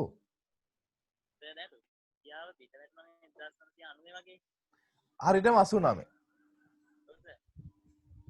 දැන් රුසියාවේ තියෙන්නේ සමාජවාදයේද සමාජ ප්‍රජාතන්ත්‍රවාදයේද නැත්නම් මේ කියන්නේ නැත්නම් සමාජවාදයේ ලිබරල් වාදයේ මිශ්‍ර අදහසක්ද? නෑ, අතරම දැන් රුසියාවේ තියෙන්නේ ලිබරල් වාදය. දැන් ලිබරල් වාදයේ තියෙන හැබැයි ලිබරල් වාදයේ පුටින් ජනාධිපතිතුමාගේ නායකත්වය තුළ අර ලිබරල් මුලධර්ම ඒ දේවල් ක්‍රියාත්මක වෙනවා. හැබැයි ඔහුගේ අර ලිබරල් වාදයේ තුළ ඔහු ඊටාම දැඩි අධිපති ස්වභාවයක් එහෙම නැත්නම් දැඩි නායකත්වයක් හැම ශේස්ත්‍රයක් තුළම විහිදුවපු ස්වභාවයක් තමයි තියෙන්නේ. අස්සක් මුල්ලක් නෑර ඔහුගේ නායකත්ව ගුණාංග නායකත්ව ලක්ෂණ විහිදවපු ක්‍රමයක් තමයි අපිට දකින්න පුළුවන් වෙන්නේ. නිදසුනක් විදිහට කියනවනම් චතුර පහුගිය කාලේ තිබුණා මීට අවුරුද්දකට දෙකකට කලින් ලෝක තරුණ සමුළුවක් තිබුණා රුසියාවේ මගේ මතක හැටියට මොස්කව් නැත්තම් පීටර්ස්බර්ග් හරි නගරේ රුසියාවේ තමයි තිබ්බේ. එහි ප්‍රධාන ආරාධිතයා වුණේ විලාඩිමිර් පුටින්. එතකොට ඒ සමුළුවට සහභාගී වෙච්ච හැම කෙනාටම මෙයා තෑගි දුන්නා මේ දුරකථනයක්. තෑගි දීලා එයා කිව්වේ පුළුවන් තරම් ඔය WhatsApp, Facebook ඒවා මේ ඇඩ් කරගන්න ඒවා ලබා ගන්න කියලා. ඒවා තමන් සතු කරගන්න කියන එක තමයි පුටින් ජනාධිපතිතුමා කිව්වේ. මොකද ඒ තොරතුරු හෝමාරුවට තොරතුරු තාක්ෂණයට සමාජ ජාල භාවිතයට පුළුල් නිදහසක් ඉඩකඩක් රුසියාව තුළ අද තියෙනවා. අත වශයෙන් මේ ගිහිපු සමහර තරුණයන් කිව්ව කාරණාව තමයි ඔවුන් යම් යම් දේවල් අපි පාරක්ට ටක් සොයා ගන්න ඊළඟට නවාතැනක් සොයා ගන්න ෂොප් එකක් හොයන්න මේ සෑම දෙයකටම ඔවුන් පාවිච්චි කරලා තියෙන ඇප්ස්. එතකොට ඒ ඇප්ස් භාවිතය සමාජ ජාල භාවිතය අද පුළුල් දෙයක් බවට පත් වෙලා තියෙනවා රුසියාව තුළ. ඒක ලිබරල් ක්‍රමයේ ලක්ෂණ ලිබරල් වෙළඳ පොලේ ලක්ෂණයක්. මොකද සෝවියට් ක්‍රමය තුළ එහෙම නැත්නම් සමාජවාදී ක්‍රමය තුළ එහෙම නැතිනම් ටිකක් සංවෘත ක්‍රම තුළ මේ පුළුල් ආකාරයට සමාජ ජාල භාවිතයට ඉඩ දෙන්නේ නැහැ. දැන් ඔයගොල්ලෝ දන්නවා විශේෂයෙන්ම මහජන චීන සමූහාණ්ඩුව ගත්තාම මහජන චීන සමූහාණ්ඩුව තුළ වර්තමානයේදී මේ කතා කරන මොහොතේදී පවා Facebook වැනි සමාජ ජාල භාවිත කරන්න ඉඩ දෙන්නේ නැහැ. WhatsApp පාවිච්චි කරන්න ඉඩ දෙන්නේ නැහැ. Viber පාවිච්චි කරන්න ඉඩ දෙන්නේ නැහැ. ඒගොල්ලන්ගේම හදපු ප්‍රොඩක්ට් එකක් තියෙන WeChat කියලා. WeChat තමයි ඒගොල්ලන් පාවිච්චි කරන්නේ. එතන WeChat හැම දෙයකම පාවිච්චි කරනවා. WeChat අධ්‍යාපනික වැඩවලට පාවිච්චි කරනවා. WeChat අර chatting purposes වලට පාවිච්චි කරනවා. WeChat වලින් calls ගන්න පුළුවන්. දැන් WeChat වලින් තමයි අතන මුදල් භාවිතය අඩු වීම මහජන චීන සමූහාණ්ඩුව තුල WeChat කිසියම් කඩේකට ගියාම ඒකේ තියෙනවා පොඩි ලේබල් එකක් කෝඩ් එකක්. අපි අරගෙන බාණ්ඩ අරගෙන අපේ මිල සඳහන් කරලා ඒ කෝඩ් එක ස්කෑන් කරාම ඒ ෆෝන් එකේ තියෙන අපේ කෝඩ් එක WeChat එකේ ආයේ කඩේ තියෙන කෝඩ් එක එකට සම්බන්ධ වෙලා අපේ account එකෙන් මුදලාලිගේ එහෙම නැත්නම් shop එකේ account එකට මාරු වෙනවා. ඒතර අපිට මුදල් පාවිච්චි කරන්න අවශ්‍ය වෙන්නේ නැහැ. ඒක තාක්ෂණයේ ඒ අය ඒ කාර්ය ඒ විදිහට යොදා ගන්නවා.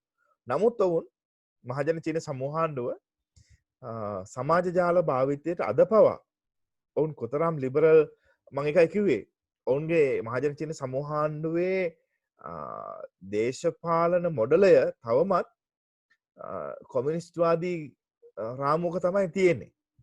ආර්ථික මොඩලේ තමයි ලිබරල් රාමුවේ තියෙන්නේ. ඔවුන් ඒ නිසාම තමයි ඔවුන් සමාජ ජාල භාවිතය සීමා කරලා තියෙන්නේ අද. නමුත් රුසියාව එහෙම නැහැ.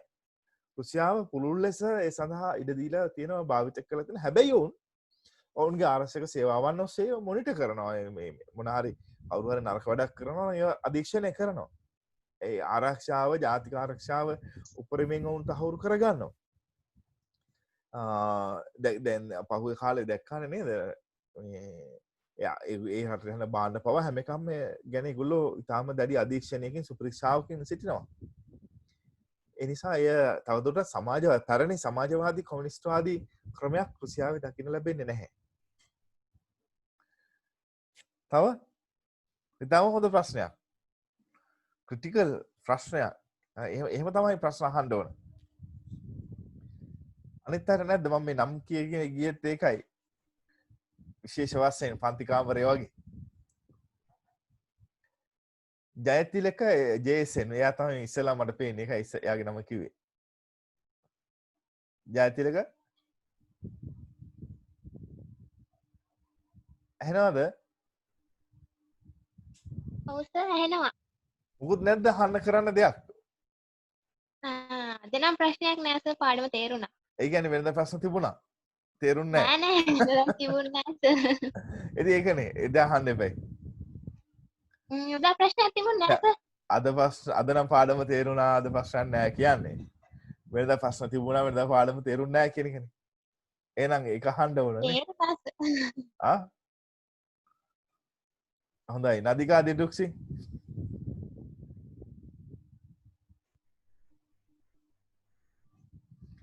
නදිකා දිඩුක්සි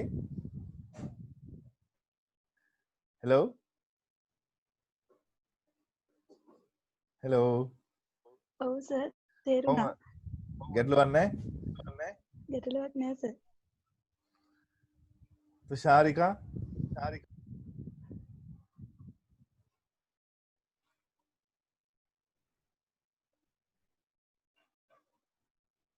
කවුද මේ ලක්ෂි ශාරිකා ලක්ෂ ඇහෙන්නේ නැද්ද? අනිත් අය චානක සංජීව චානක සර් කොහොමද? ලයිසර් මොකුත් නැද්ද නිකන් කතා කරන්න ඔය අහන් ඉන්නවනේ. නෑ සර් මේ තේරෙනවා යන්නට. මං ඔය කියපු කාරණාවල මොකක්වත්ම නැද්ද ඔයගලන්ට නිකන් විවේචනය කරන්න පුළුවන් තැනක් අහන්න තැනක් දිරුක්ෂි කසුනේ සිතාරා ශානිකා දිරුක්ෂි නිරූපා ඒකනායක එරංග හංසි දැන් 20ක් හිටිය දැන් 4 දිනක් ගිහිල්ලාද මොකද උනේ මොනවද තියෙනවද ගැටලුවක් කවුද මේ කසුනේ නේ මොනවද තියෙන ප්‍රශ්න ඉන්දියාවේ ක්‍රියාත්මක වෙන්නේ මොන ක්‍රමයක්ද කියලා දහන්නේ ඔව් ඔව් ඉන්දියාවේ ඇත්තටම තියෙන්නේ ලිබරල් ප්‍රජාතන්ත්‍රවාදය ලෝකයේ දැනට තියෙන විශාලතම ප්‍රජාතන්ත්‍රවාදී රාජ්‍ය තමයි ඉන්දියාවේ තියෙන්නේ ලිබරල් ප්‍රජාතන්ත්‍රවාදය ඔව් සර් එතකොට ඊයර නිවුස් වල තියෙන්නේ චීනේ තියෙන චීනේ ප්‍රතික්ෂේප කරලා යාලගේ භාණ්ඩ මේ පොළොවලා එහෙම කරන ක්‍රියාකරකම කියන නිවුස් වල පෙන්නනවා. ඒ කියන්නේ ඒක ප්‍රජාතන්ත්‍රවාදයට විරුද්ධයි වගේනේ. ඔව් දැන් කිසියම් රටක් එහෙම කරනවා නම් ඒක ප්‍රජාතන්ත්‍රවාදයට විරුද්ධයි තමයි. නමුත් ඒ සමස්ත ඉන්දියාව නෙමෙයිනේ. ඉන්දියාවේ යම් පිරිසක්. ඉන්දියාවේ යම් ජන කණ්ඩායමක්. විශේෂයෙන් මේ දවස්වල ඇමරිකානු විරෝධයක් යනවා එක පැත්තකින් අනිත් පැත්තෙන් චීන විරෝධයක් යනවා නේද? එතකොට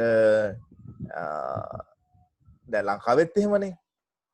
ලංකාවේ එක වෙලාවක ඇමරිකානු තානාපති කාර්යාලය ඉස්සරහට ගිහිල්ලා විරෝධය දැක්වුවා අර බ්ලැක් ලයිව් මැටර්ස් වලට විරුද්ධව අර නේද? අනිත් පැත්තෙන් ඊට ටික දවසකට පස්සේ චීනයට විරුද්ධවත් චීන තානාපති කාර්යාලය ඉස්සරහත් විරෝධයක් දක්වන්න කටයුතු සූදානම් කරලා තිබුණා. එතකොට එහෙම ජනතාව එහෙම එවැනි විරෝධතාවන් දක්වනවා. ඉතින් විරෝධතා දැක්වීම ප්‍රජාතන්ත්‍රවාදයේ ලක්ෂණයක්. දැන් කොමියුනිස්ට්වාදී රටවල් වල එහෙනම් ආගමික මූලධර්මවාදී ක්‍රියාත්මක රටවල් වල එහෙම නැත්නම් ඒකාධිපතිවාදයේ ක්‍රියාත්මක වෙන රටවල් වල කිසිසේත්ම විරෝධතාවන් දක්වන්න ඉඩ දෙන්නේ නැහැ. විශේෂයෙන්ම මට මතකයි කාම්බෝඩියාවේ හිටියා දරුණු පාලකයෙක් කියාගේ නම පොල් පොට්.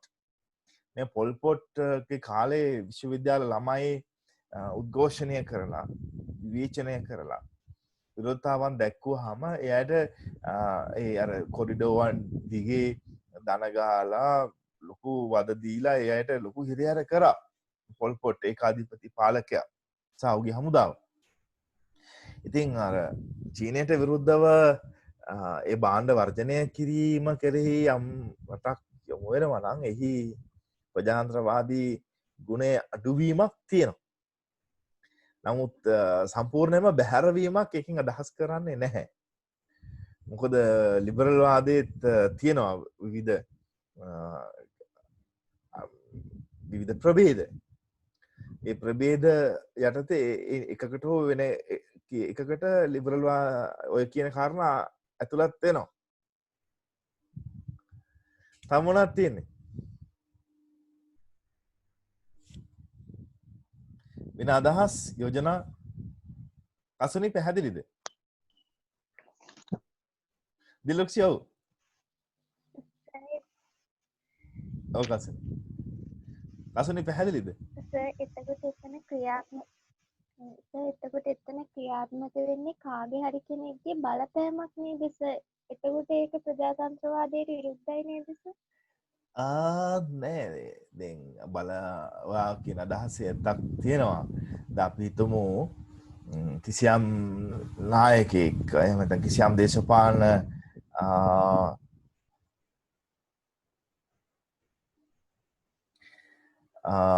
කිසියම් දේශපාලන කණ්ඩායමක් පක්ෂයක් ඔය කියන එක හරි.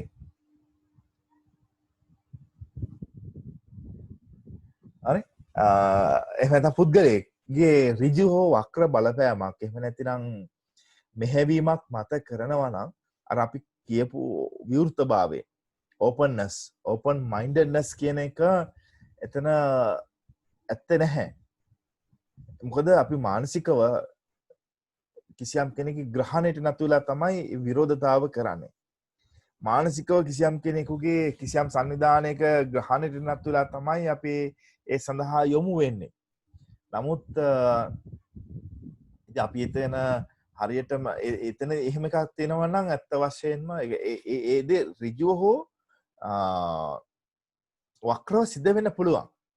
දැන් මම කියන්නේ දැන් ඔය කියන විරෝධ සමහර විරෝධතාවන් තියෙනවා. ඒවා පිටිපස්සේ සමහර සංවිධාන එහෙම නැතිනම් වෙළඳ ආයතන තියෙන පුළුවන්. තමන්ගේ භාණ්ඩ සහ සේවාවන් ප්‍රචාරණය කර ගැනීම සඳහා අපි දැන හොන දැන ඒවට අහු වෙනවා. එතකොට එවැනි අවස්ථාවක අර ප්‍රජාතන්ත්‍රවාදය තුළ දකින්න ලැබෙන මූලිකම ගුණාංගය වෙච්ච විවෘතභාවය, විවෘත මානසිකත්වය කියන එක එතනදී දකින්න ලැබෙන්නේ නැහැ. නමුත් රටක් විදිහට ගත්තාම මේ දේශපාලන ක්‍රමය තුළ විරෝධතාවන් දක්වන්න, විරුද්ධ අදහස් ප්‍රකාශ කරන්න, විවිධ අදහස් ඉදිරිපත් කරන්න ඉඩ ලබා දීම ඒ රටේ ප්‍රජාතන්ත්‍රවාදී ගුණය පිළිඹු කරන දෙයක්. දැන් එංගලන්තය ගත්තාම එංගලන්තේ තියෙනවා හයිඩ් පිටිය කියලා එකක්. හයිඩ් පිටියට ගිහිල්ලා ඕනෑ කෙනෙකුට උද්ඝෝෂණය කරන්න පුළුවන්. මහජන හිරිහැරයක් සිදු නොවන ආකාරයට. ලංකාවේ වගේ නෙමෙයි. මහජන හිරිහැරයක් සිදු නොවන ආකාරයට තමන්ගේ අදහස් විරෝධතාවන් ප්‍රකාශ කරන්න පුළුවන්, විවේචනය කරන්න පුළුවන් ඒ ආකාරයට. දැන් අපි ගත්තාම කාල් මාක්ස්. කාල් මාක්ස් කියන්නේ ඇත්ත වශයෙන්ම මාක්ස්වාදී නිර්මාතෘවරයනේ. ධනවාදී විරුද්ධවාදියා. එතකොට ධනවාදී උපත එහෙම නැත්නම් ධනවාදී තිඹිරිගිය තමයි අපි දැන් කතා කරපු විදිහට ධනවාදී ලිබරල් වාදී තිඹිරිගිය තමයි බිතාන්නේ. ප්‍රජාතන්ත්‍රවාදයත් ආරම්භ වෙන්නේ අත වශයෙන් ග්‍රීසියෙන් ආරම්භ වෙලා වර්ධනය වෙන බිතාන්නේ. එතකොට කාල් මාක්ස් මිය ගිහිල්ලා කාල් මාක්ස්ගේ සොහොන අදටත් තියෙන්නේ එංගලන්තේ හයිගේට් සුසාන භූමියේ. එතකොට මිය ගියපු කාල් මාක්ස් අදටත් ඒ සොහොන් ගැබේ නිදන්ව ඉන්නේ එංගලන්තය තුල. ධනවාදයේ තිඹිරිගිය ධනවාදයට උපත්ය දීපු බිතාන්නේ තුල තමයි ඉන්නේ. ඒ එක අතකින් ඒ තමයි විවිධ අදහස් විරුද්ධ අදහස් ඉවසීම. දැන් පුද්ගලයන් ලෙස ගත්තාම කසුනිගේ අදහස පුද්ගලයන් ලෙස ගත්තාම පුද්ගල කණ්ඩායමක් ලෙස ගත්තාම කිසියම් පුද්ගලයෙකුගේ හෝ සංවිධානයක හෝ ආයතනයක හෝ ව්‍යාපාරයක බලපෑම නතු වෙලා අප කිසියම් කෙනෙකුට හෝ සංවිධානයකට හෝ ආයතනයකට හෝ රටකට විරුද්ධත්වය ප්‍රකාශ කරනවා නම් අප තුළ තියෙන අර විවෘතභාවය විවෘත මානසිකත්වය කියන එක කෝ කියන ප්‍රශ්නේ එනවා. ඒක හරි. එතනදී අපි ප්‍රජාතන්ත්‍රවාදී විදිහට හැසිරලා නැහැ. අපි ලිබරල් විදිහට හැසිරලා නැහැ. හැබැයි රටක් විදිහට ගත්තාම එබඳු විවිධ අදහස් තියෙන අයට, විවිධ ආකල්ප තියෙන අයට, විවිධ හැසිරීම් ඇවතුම් පැවතුම් තියෙන අයට විවිධාකාරව ජීවත් වෙන්න අදහස් ඉදිරිපත් කරන්න, විවිචන ඉදිරිපත් කරන්න ඉඩ දීලා තියෙන එක ඒ රටේ ප්‍රජාතන්ත්‍රවාදී එහෙම නැත්නම් ලිබරල් වාදී ගුණය ඊටාම මනවින් ප්‍රදර්ශනය වීමක්. එහෙම තමයි මට උත්තර දෙන්න පුළුවන් වෙන්නේ. තව මොන හරි තියෙනවද කසනේ? නෑ සර් හරි. දිල්රුක්සි වම ස්තුතියි. හදාම හොඳ ගැඹුරු ප්‍රශ්නයක්. සර් මේ COVID-19 සමය තුළ සර් ඇමරිකාවේ ඩොනල්ඩ් ට්‍රම්ප් කටයුතු කරපු ආකාරය සහ සර් දැන් අර මේ ජෝර්ජ් ෆ්ලොයිඩ්ගේ මරණයත් එක්ක සර් දැඩි ලෙස එහි කැරලි මර්ධනය කරනවානේ. ඒක සර් අර සර් කලින් කිව්වා අර මේ ධනවාදික ලිබරල් වාදයේ අර කොහොමද කැරලි මර්ධනයට වැඩි ඉඩක් හම්බ වෙනවා කියලා. එතකොට මේ ඒ වගේ ලිබරල් වාදී රටක ඒ තරම් දැඩි ලෙස කැරලි මර්ධනය කිරීම තුළ ලිබරල් වාදයට අවස්ථාවක් හම්බෙන්නේ නැහැ නේද? ඔව් ඒක තමයි. දැන් ඒ කැරලේ ආරම්භ වෙන්නේ එතුමාගේ අර ලිබරල් මූලධර්ම වලින් පිට පණමින් පවතින දේශපාලනය නිසානේ. නේද? ඔහු ඇත්තටම අර ලිබරල් වාදය තුල කියන විවිධත්වයේ පිළිගැනීම, විවෘතභාවය, විවෘත මානසිකත්වය, ජනතාව පිළිගැනීම කියන කරුණු ඔහුගේ පාලනයේ ඇත්ත වශයෙන්ම දකින්න ලැබෙනවා සමහර වෙලාවට අඩුයි. එහි ප්‍රතිඵලයක් ලෙස තමයි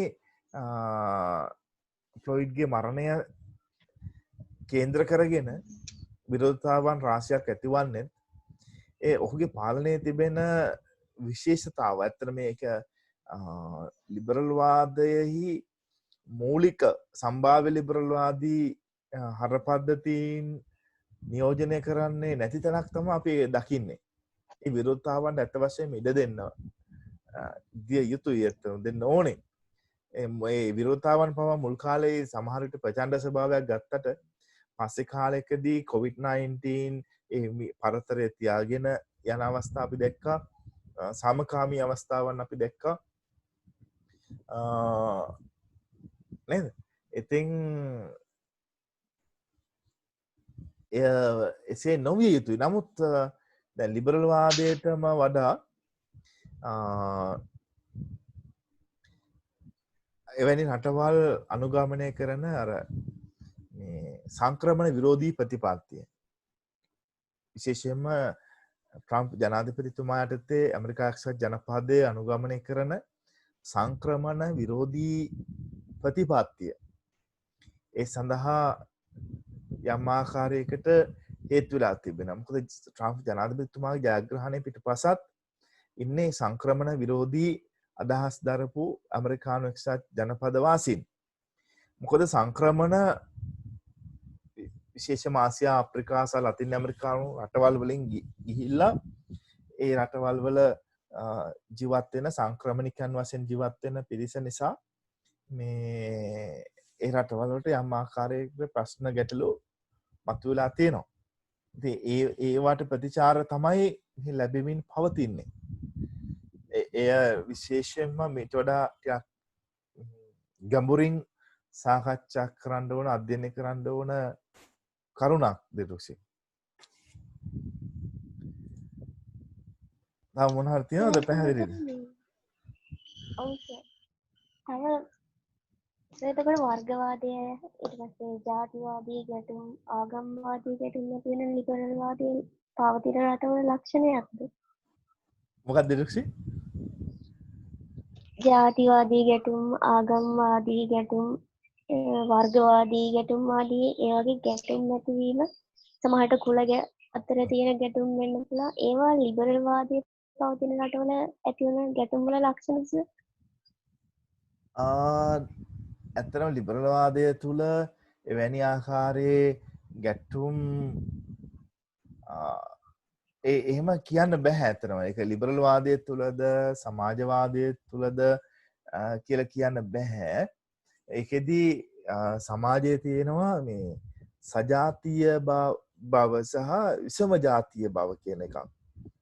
සජාතීය බව කියලා කියන්නේ කිසියම් රටක ජීවත් වෙන ජනතාව එකම ජනතාවක් නම්.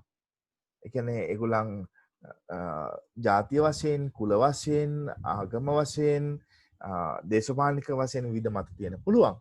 නමුත් ඒ අය බහුතරය විශාල පිරිසක් එකම ජාතික කණ්ඩායමක් නම් ඒ තුල ඔයා කියනවා වගේ ඔය කුල ගැටුම්, ආගමික ගැටුම්, වර්ගවාදී ගැටුම් අඩුයි ඇත්ත වශයෙන්.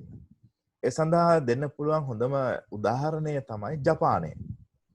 ජපානයේ ලෝකයේ මෙවැනි ආකාරයෙන් දෙන්න පුළුවන් අතිශය බහුතරයක් සජාතීය ලක්ෂණ පෙන්눔 කරන ජනතාවක් ඉන්නේ. එතකොට ජපානය වෙතින් අපි මේ කියන ආකාරයේ කුල ගැටුම්, වර්ගවාදී ගැටුම් දකින්න අමාරුයි, අපහසුයි. හැබැයි ආගමික කණ්ඩායම් තියෙන්න පුළුවන්.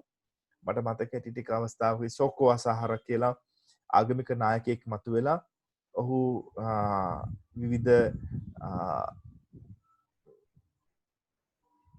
අදහස් ඉදිරිපත් කරා ජනතාවට ඔහුගේ ආගම අදහන අය හැර අනිත් අය ඝාතනය කරන්න කියලා. ශරීන් වායුව මුදා හැරලා ඇත්ත වශයෙන්ම ඔහුගේ අනුගාමිකයෝ ඔහුගේ ආගම අදහන් නැති පිරිසව ඝාතනය කරා ජපාන දුම්රිය මාර්ගවල. එතකොට එහිදී මොකද වුණේ? ජපාන් ආරක්ෂකංශ ශනිකව ක්‍රියාත්මක වෙලා මේ ආගමික ናයකයා අත්අඩංගුවට අරගෙන උගේ අනුගාමිකයෝ අත්අඩංගුවට අරන් සිරගත කරා. ඒ හැර දෙවන ලෝක යුද්ධයෙන් පස්සේ ජපානය වැනි රටක අපි දකින්නේ නැහැ වෙනත් රටවල දකින්න ආගමික එහෙම නැත්නම් කුල වාර්ගික ගැටුම්. එතකොට විෂම ජාතිය ජනතාවන් ඉන්න පුළුවන්. උදාහරණයක් විදිහට අපි ගත්තොත් කුල වශයෙන්, ආගම් වශයෙන්, වර්ග වශයෙන් විවිධ පිරිස් ඉන්න පුළුවන්. ඒතකොට එවැනි රටවල් වල ගැටුම් ටිකක් බහුලයි. විශේෂයෙන්ම දැන් ඉන්දියාව ගත්තොත් අයෝධ්‍යාවේ තියෙන ගැටුම, අයෝධ්‍යා ගැටුම, ඊට කාශ්මීරයේ පදනම් කරගෙන තියෙන ගැටුම, ඇතුලේ තියෙන වෙනත් ගැටුම්, ලංකාවේ සමහර ගැටුම් ඇතැම් විද්වතුන් හුවා දක්වන විශේෂයෙන්ම 1971 කැරැල්ල එහෙම හුවා දක්වනවා වික්ටර් රයිවන් වගේ මාධ්‍යවේදීන් එය කුල පීඩනය නිසා ඇතිවුණු ගැටුමක් විදිහට හඳුන්වනවා. ඒට විරුද්ධව අදහස් දක්වන අයත් ඉන්නවා. ඒ අතර මහාචාර්ය ගාමිණී සමරනායක මැතිතුමා ප්‍රධානයි. එතුමා කියනවා ඇත්තක කැරැල්ල ඇතිවන්නේ දේශපාලන නවීකරණයේ ප්‍රතිඵලයක් විදිහට. ඒ කියන්නේ ආර්ථික නවීකරණයට එහෙම නැත්නම් සමාජීය දේශපාලන ව්‍යුහයේ ඇතිවන දියුණුව නිසා පුරවැසියන්ගේ විශේෂම තරුණ පරම්පරාවේ බලාපොරොත්තු වැඩි වෙනවා. ඒවා බලාපොරොත්තු අපේක්ෂාවන් සාක්ෂාත් කරගන්න තරම් ආර්ථික ශක්තියක් ඊට සමගාමීව දියුණු නොවීමේ ප්‍රතිඵලයක් ලෙස ඒ කැරැල්ල ඇති වුණා කියන එක තමයි එතුමගේ අදහස. SP හන්ටින්ටන් හඳුන්වා දීපු නවීකරණ න්‍යාය තමයි ඔහු එහිදී භාවිතයට ගන්නෙ. එතකොට අපි ගත්තොත් නේපාලේ ඉන්නවා කුල වශයෙන් ජාති කියලා කියන්නේ 125ක්. භාෂාවන් තියෙනවා 100ක්. අපිට වඩා ටිකක් විශාල රටක්. ජනගහනය අපිට වඩා විශාලයි. නමුත් භාෂාවන් 100ක්, කුල 125ක් තිබෙනවා ආසන්නතම සංගණනය අනුව. එතකොට ඒවා අතර ඇතැම් විට ගැටුම් තියෙනවා. නමුත් අපි දකින්නේ නැම් කාලයක් එහෙ ජීවත් වෙච්ච නිසා අපි මම දන්නවා අර ප්‍රචණ්ඩ ගැටුම් වයලන්ස් කියන එක දකින්න ලැබෙන්නේ නැහැ. අර ව්‍යුහාත්මක ගැටුම තියෙනවා. ඒ ව්‍යුහ තුල කුල ස්තර අතර තියෙන ගැටුම, ආදායම් බෙදී යාමේ විෂමතාව වගේ දේවල් තියෙනවා. ඊට අමතරව අවි ආයුධ සන්නද්ධව කුල අතර ඇතිවන්නා වූ ගැටුම්, වර්ගවාදී ගැටුම්, ගෝත්‍රික ගැටුම්, දැක්කේ නැහැ. එතකොට මට ඒ නේපාලයේ ක්‍රියාත්මක වෙන ලිබරල් වාදී ක්‍රමයක්, ඉන්දියාවේ ක්‍රියාත්මක ලිබරල් වාදී ක්‍රමයක්, ලංකාවේ නිදහසෙන් පස්සේ ක්‍රියාත්මක වෙන ලිබරල් වාදී ක්‍රමයක්, ජපානයේ ක්‍රියාත්මක වෙන්නේ ලිබරල් වාදී ක්‍රමයක්. එතකොට එය ලිබරල් වාදයේද සමාජවාදයේද ආගමික මූලධර්මවාදයේද කියන එක නෙමෙයි මගේ නම් අදහස. ඒ ගැටුම් ඇතිවීම සඳහා බලපාන්නේ සමාජයේ තියෙන සජාතීය බව සහ විසම ජාතීය බව. ඒ වගේම මෙතනදී දේශපාලන කාරණාවත් බලපානවා. දේශපාලනය කොයි විදියටද මේ විසම ජාතීය ස්වභාවය පිළිගන්නේ. විසම ජාතීය ස්වභාවය දේශපාලන විසින් උත්සාහ කරනවා නම් තමන්ගේ වාසිය සඳහා යොදා ගන්න, තමන්ගේ ඡන්ද සංඛ්‍යාව වැඩි කර ගැනීම සඳහා යොදා ගන්න, තමන්ගේ බල අරමුණු සඳහා යොදා ගන්න උත්සාහ කරනවා නම් ඒ තුල අපි දකිනවා වර්ගවාදී, ආගම්වාදී, කුලවාදී ගැටුම්. නමුත් එහෙම කරන්නේ නැත්නම් ඒ තුල අපි දකින්නේ නැහැ ඒ බඳු ආකාරයේ ගැටුම්. දැන් අපි මම කිව්ව නේපාලයේ ඉන්නවා කුල 125ක් භාෂා 100ක්. නමුත් ලංකාවේ ගත්තහම අපි කතා කරන්නේ මූලික වශයෙන් භාෂා 3යි. සිංහල, දෙමළ සහ ඉංග්‍රීසි. ජන වර්ග වශයෙන් ගත්තම සිංහල, දෙමළ, මුස්ලිම්. ආගම් වශයෙන් ගත්තහම ආගම් 4ක් නැත්නම් 5ක් නේද? බෞද්ධ ආගම, හින්දු ආගම, ඉස්ලාම් ආගම, ක්‍රිස්තියානි ආගම, කතෝලික ආගම. නමුත් අපි දැඩි ලෙස දේශපාලනීකරණයට යොමු වීම සහ දේශපාලන විසින් අපව ඔවුන්ගේ බලරුම් සඳහා යොදා ගැනීමේ ප්‍රතිඵලයක් ලෙස අපි දේශපාලන ප්‍රචණ්ඩත්වය 1971 ඉඳලා අත්දකිමින් තියෙනවා. 71 ඊට පස්සේ නේද ජනතා විමුක්ති පෙරමුණේ ක්‍රියාකාරීත්වය නිසා 71 දී සන්නද්ධ දේශපාලනය ආරම්භ වෙනවා. ඉන් පස්සේ LTT සංවිධානය විසින් ඒ ක්‍රියාත්මක කරපු වැඩසටහන තුළ එහෙම නැත්නම් යුද්ධය තුළ දරුණු ත්‍රස්තවාදය තුළ අපි ඒ අත්දකිනවා. ආයත් 89 ජනතා විමුක්ති පෙරමුණ විසින් දියත් කරපු ඒ ක්‍රියාදාමය තුළ අපි දේශපාලන ප්‍රචණ්ඩත්වය අත්විඳිනවා. මෑත කාලීනව ගිය අවුරුද්දේ අප්‍රේල් මාසේ නේද? ඒ ආගමික මූලධර්මවාදීන් විසින් සිදු කරපු සන්නද්ධ ප්‍රචණ්ඩත්වය අපි අත්දැක්කා. එතකොට මේ සෑම දෙයකම ඒ සජාතීය භාවය, විෂම ජාතීය භාවය කියන එක තමයි ඒ සඳහා බලපාන්නේ.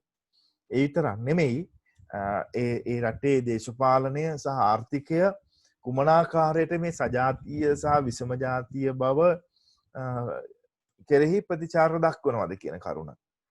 ඒ තමයි මට දෙන්න පුළුවන් මගේ විශ්ලේෂණය. මොකද හිතන්නේ දිලුක්ෂි?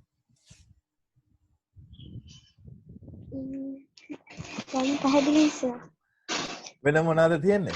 බොහොම ස්තුතියි. ඊටාම වටින ප්‍රශ්න ඔයගොල්ලෝ අහන ඊටාම හොඳයි. විශේෂයෙන්ම මේ Zoom වලින් online lectures කරද්දී අපෙන් අහන සහ මේට විරුද්ධ අය ඉදිරිපත් කරන අදහසක් තමයි මේක සාර්ථකද කියන එක. මගේ නම් දැක්ම, මගේ අදහස, මගේ අත්දැකීම තමයි ඔයගොල්ලන් පන්ති කාමරේ ඉන්නවටත් වඩා ඊටාම පුළුල් නිදහස් මනසකින්, විවෘත මනසකින් ඊටාම ගැඹුරු තීක්ෂණ ප්‍රශ්න අහනවා. ඒකට හේතුව මම හිතන්නේ ඔයගොල්ලන් ඊටාම මේ පහසු පරිසරයක ඔයගොල්ලන් ඉන්නවා. ඔයගොල්ලන් ඉන්නේ දෙමාපියෝ එක්ක, ඔයගොල්ලන් ඉන්නේ ඔයගොල්ලන්ගේ ගෙදර, ඔයගොල්ලන්ගේ පරිසරේ, ඔයගොල්ලන් ඒ නිසා ඔයගොල්ලන්ගේ අර මේ නිදහසේ සිටීමේ අවකාශයත් පුළුල් වෙලා තියෙනවා කියලා මට හිතෙනවා. ඊටාම තියුණු තීක්ෂණ ප්‍රශ්න තමයි ඔබ යොමු කරන්නේ. මම ඊටාම සතුටුයි ඔබලාගේ ගුරුවරයෙක් වීම ගැන.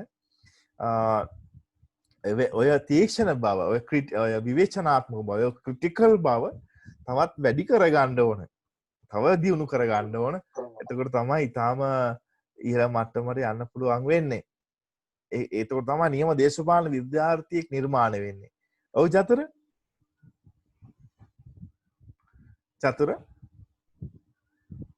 චතුර අත උස්සනවා දැක්කා? ඔව් චතුර.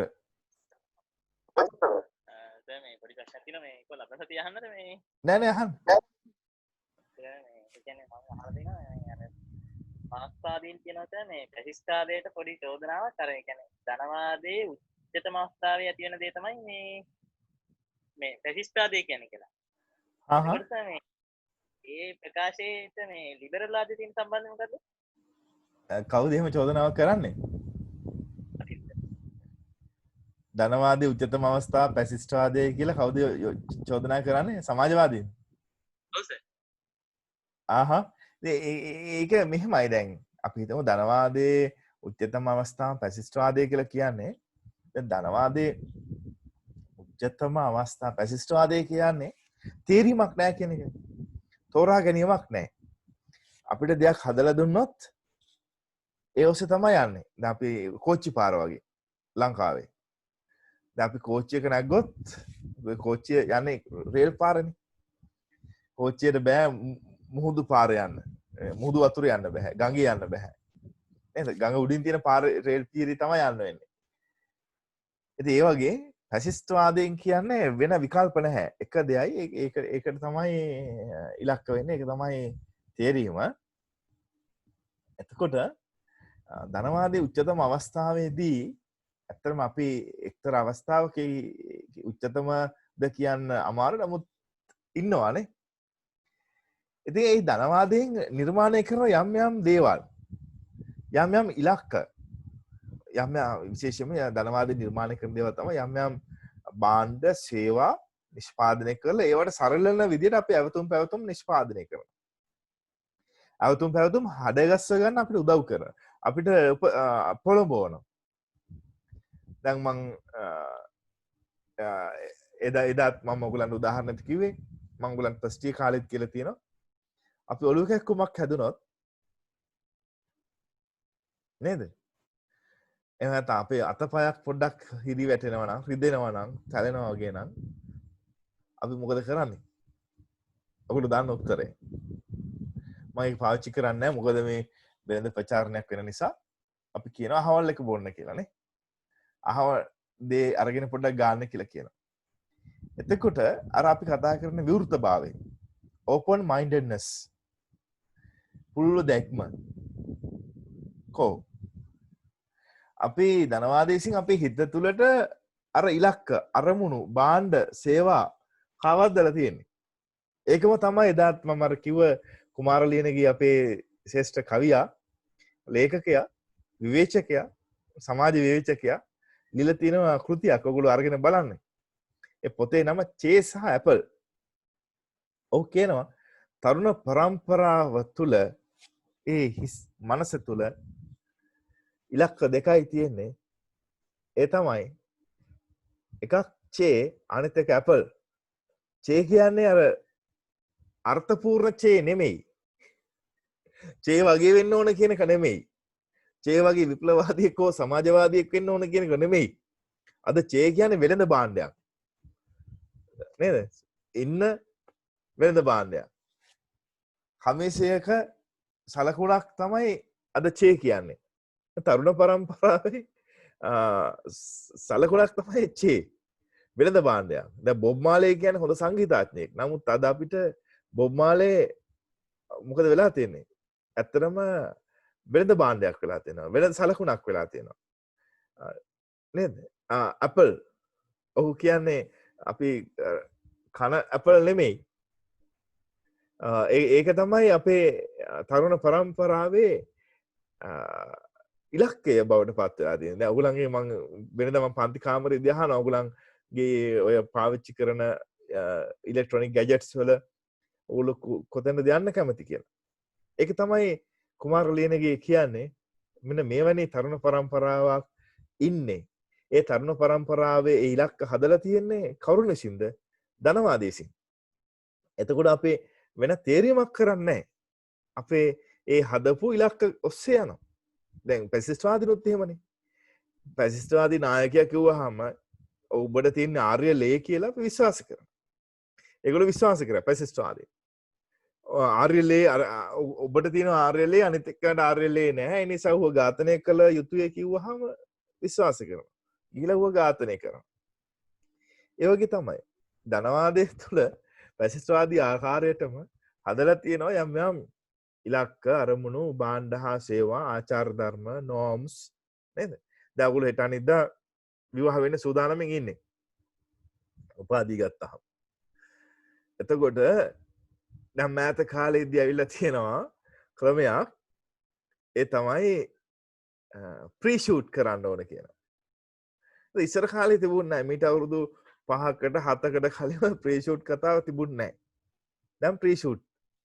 එතකොට කවුද මේ ප්‍රී ෂූට් කියන සංකල්පය හදලා සමාජගත කරලා ජනගත කරන්නේ? අපිද? නේද? දැන් ඉස්සර කාලේ මනමාලියන්ට ඇඳීම. ඒක කරේ කවුරු හරි හිතවතෙක් එහෙම නැත්නම් ළඟපාත කෙනෙක් ගමේ කෙනෙක් එහෙම නැත්නම් නගරේ තියෙන සැලුන් එකකින් තමයි මේ වැඩේ කරගත්තේ. නමුත් අද එහෙම නැහැ. අද දුර යන්න ඕන. ඒ සඳහා ප්‍රසිද්ධ අය ඉන්නවා.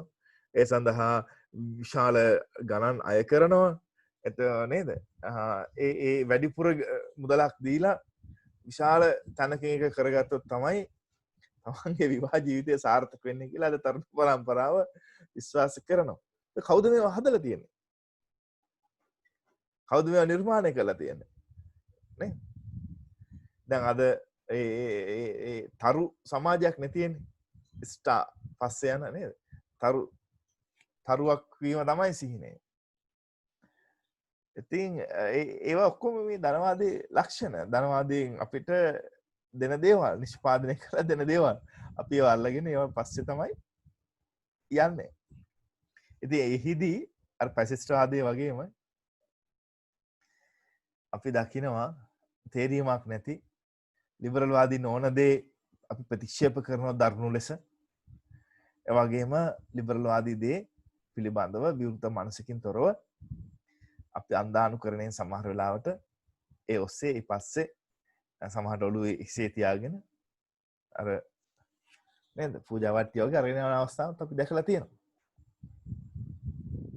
චතුර පැහැදිලිද දැන්? වෙන මොනවද තියෙන්නේ? අද අපි ගොඩක් කතා කරානේ. හරිම සතුටුයි. එහෙම තමයි ප්‍රශ්න අහන්න ඕනේ. ඔයගලන්ට පූර්ණ නිදහස තියෙනවා. ඕනෑ ප්‍රශ්නයක්, ඕනෑ අදහසක්, ඕනෑ විවේචනයක් අපේ පන්තියේදී වගේම මාර්ගගත පන්ති ඔන්ලයින් ක්ලාසස් එකේ ක්ලාස් එකේදී අහන්න කරන්න. ඒ වගේ මං හිතනවා ඔයගලන්ගේ විභාගات ළඟදී පටන් ගන්නේ කියලා.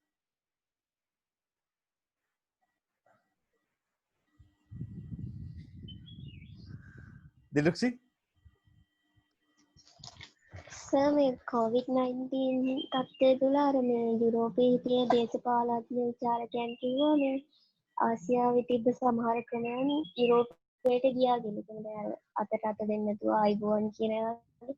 එතකොට ලිබරල් වාදයට ඒකේ බලපෑමක් කියලා වෙනවද? ඔව් අනිවාර්යෙන්. විශේෂයෙන්ම මේ දවස්වල ලෝකයේ දේශපාලන විද්වතුන් දේශපාලන සංවිධාන මහ බැංකුව IMF වැනි ආයතන පවා මොකද ඒගොල්ලෝ මුදල් වෙන් කරනවා මේ පර්යේෂණ සඳහා. කොහොමද මේ COVID-19 වල බලපෑම සිද්ධ වුණේ කොහොමද කියලා බලන්න. ඊළඟට COVID-19 වැනි වසංගත වලින් වැළකෙන්නේ කොහොමද කියලා බලන්න. එතනදී රාජ්‍ය ප්‍රතිපත්ති සකස් කරන්නේ කොහොමද කියලා බලන්න. සමාජ ප්‍රතිපත්ති හැඩගහන්නේ කොහොමද කියලා බලන්න. ඒ විශාල සාකච්ඡාවක්, විශාල කතිකාවක් දැන් ලෝකයේ ඇතිවෙමින් යනවා. එතකොට ලිබරල් වාදයේ එක්තරා උච්චත අවස්ථාව තමයි ගෝලීකරණය.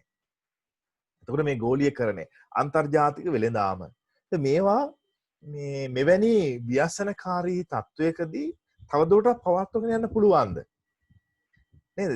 අපි හිතමු එක රටක් උක් නිෂ්පාදනය කරනවා. සීනි හදනවා. තව රටක් රෙදි හදනවා. එහෙමනේ යන්නේ. එතකොට තව රටක් ඖෂධ හදනවා. එතකොට ඒවා ජාත්‍යන්තරව වෙළඳාම් කරනවා. නමුත් COVID-19 හෝ එවැනි ආකාරයේ වසංගත ස්වාභාවික වේශනයක් හෝ වසංගත තත්ත්වයක් තුළ අනාගතයේදී ලෝකයේ පැවැත්මට මේ අපි කරගෙන ගිහිපු ගෝලීකරණය අන්තර්ජාතික වෙළඳාම ලිබරල් පිළිගැනීම් තවදුරටත් වළංගු වෙනවද කියලා ලෝකයේ විද්වතුන් සාකච්ඡා කරනවා, අධ්‍යයනය කරනවා, කතා කරනවා, ලියනවා. දැනටත් පර්යේෂණ පත්‍රිකා රාශියක් ඒ පිළිබඳව එළි දක්වලා තියෙනවා ආර්ථික මේ දෘෂ්ටි කෝණයෙන්, තාක්ෂණික පැත්තෙන්, වෛද්‍ය විද්‍යාව පැත්තෙන්, ලිබරල් වාදයේ පැත්තෙන්, දේශපාලනික පැත්තෙන්, සමාජීය පැත්තෙන්, ආගමික දෘෂ්ටි කෝණයෙන් විශාල පර්යේෂණ ගණනාවක් දැනටත් පළ වෙලා තියෙනවා. ඔයගොල්ලෝ බලන්න academia.edu එහෙනම් රිසර්ච් ගේට් එකේ රිසර්ච් ගේට් එකට academia.edu එකේ තාම විශාල ගණනක් වේගෙන් දෛනිකව මේ පර්යේෂණ වල ප්‍රතිඵල එකතු වෙමින් තියෙනවා.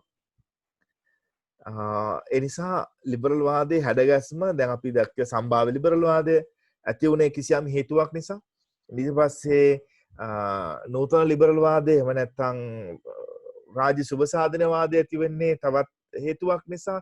ඔය වගේම 1936 දී ඇතිවෙච්ච දරුණු ආර්ථික අවපාතය නිසා ජෝර්ජ් මේනාඩ් කේන්ස් කියන ආර්ථික විද්‍යාඥයාගේ උපදෙස් මත තමයි රාජ්‍ය සුබ සාධනවාදී ආරම්භ වෙන්නේ. නමුත් මේ තත්ත්වය 1970 පමණ වන විට වෙනස් වෙනවා බහුජාතික සමාගම් වල ඉස්මතු වීම සහ එහි පුළුල් ව්‍යාප්තියත් එක්ක. එතකොට ඒවා බහුජාතික සමාගම් වල නිදහසේ ජාත්‍යන්තර වෙළඳාම තුල හැසිරෙන්න අවශ්‍ය කරන පරිසරය නිර්මාණය කරන්න ඕන වෙනවා. අන්න එතකොට කුඩා රාජ්‍ය, අවම රාජ්‍ය එහෙම තාන්ඩුවේ කටයුතු සීමා කරන්න ඕන කියන සංකල්පය, රාජ්‍ය කළමනාකරුවෙක්ගේ භූමිකාවට සීමා වෙන්න ඕන කියන සංකල්පය, නියෝ ලිබරලිසම් නව්‍ය ලිබරල් වාදයේ ඉදිරිපත් වෙනවා. ඊට පස්සේ ගෝලීකරණය එනවා. ඒ ප්‍රතිඵලයක් විදිහට 1979 වෙනකොට අද COVID-19 වසංගතයත් එක්ක මේ කරන පර්යේෂණ සාකච්ඡා අධ්‍යයනයන් එක්ක ලිබරල් වාදයෙහි අනාගත ස්වරූපය මිට වඩා වෙනස් වෙන්න පුළුවන්. අපි යුගය පසු කරමින් ඉන්නේ. ඉතින් ඔබටත් යම් ආකාරයකට දායක වෙන්න පුළුවන්. පැහැදිලිද? වෙන මොනවද තියෙන්නේ? ඒ කියන්නේ ඒ එදිනදා ලෝකයේ ඇති වෙන ආර්ථික දේශපාලන විපර්යාසයන් එක්ක ගලපමින් තමයි මේ දෘෂ්ටිවාද ඉස්සරහට යන්නේ. විශේෂයෙන්ම ලිබරල් වාදය. ඒක අර ගඟක් වගේ ගලලා තියෙන මේ විදිහට. හැල හැප්පෙන බාධාවන් එක්ක තමයි ඒකට මුහුණ දෙමින් විවිධ හැඩයන් ගනිමින් තමයි ඉදිරියට යන්නේ. ඉතින් තව මොනවද තියෙන්නේ?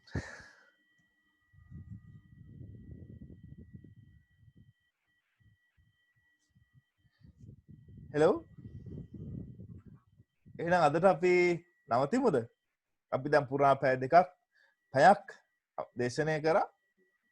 පැයක් අපි සාකච්ඡා කරා. තාම ස්තුතියි. බොහෝම ස්තුතියි.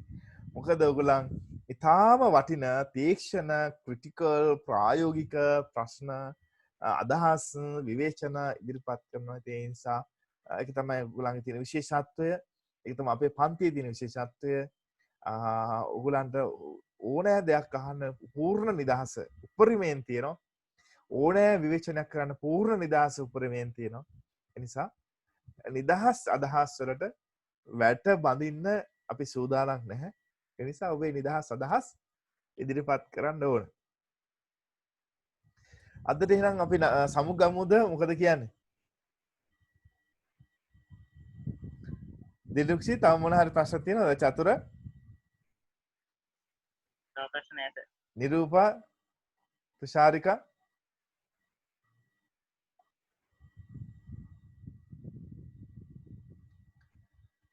එහෙනම් ඔබ සමට බොහොම ස්තුතියි. Thank you sir. Thank you, sir. Right. Thank you, sir. එහෙනම් හම්බෙමු ඊළඟ දවසේදී. හරි සුබ දවසක්.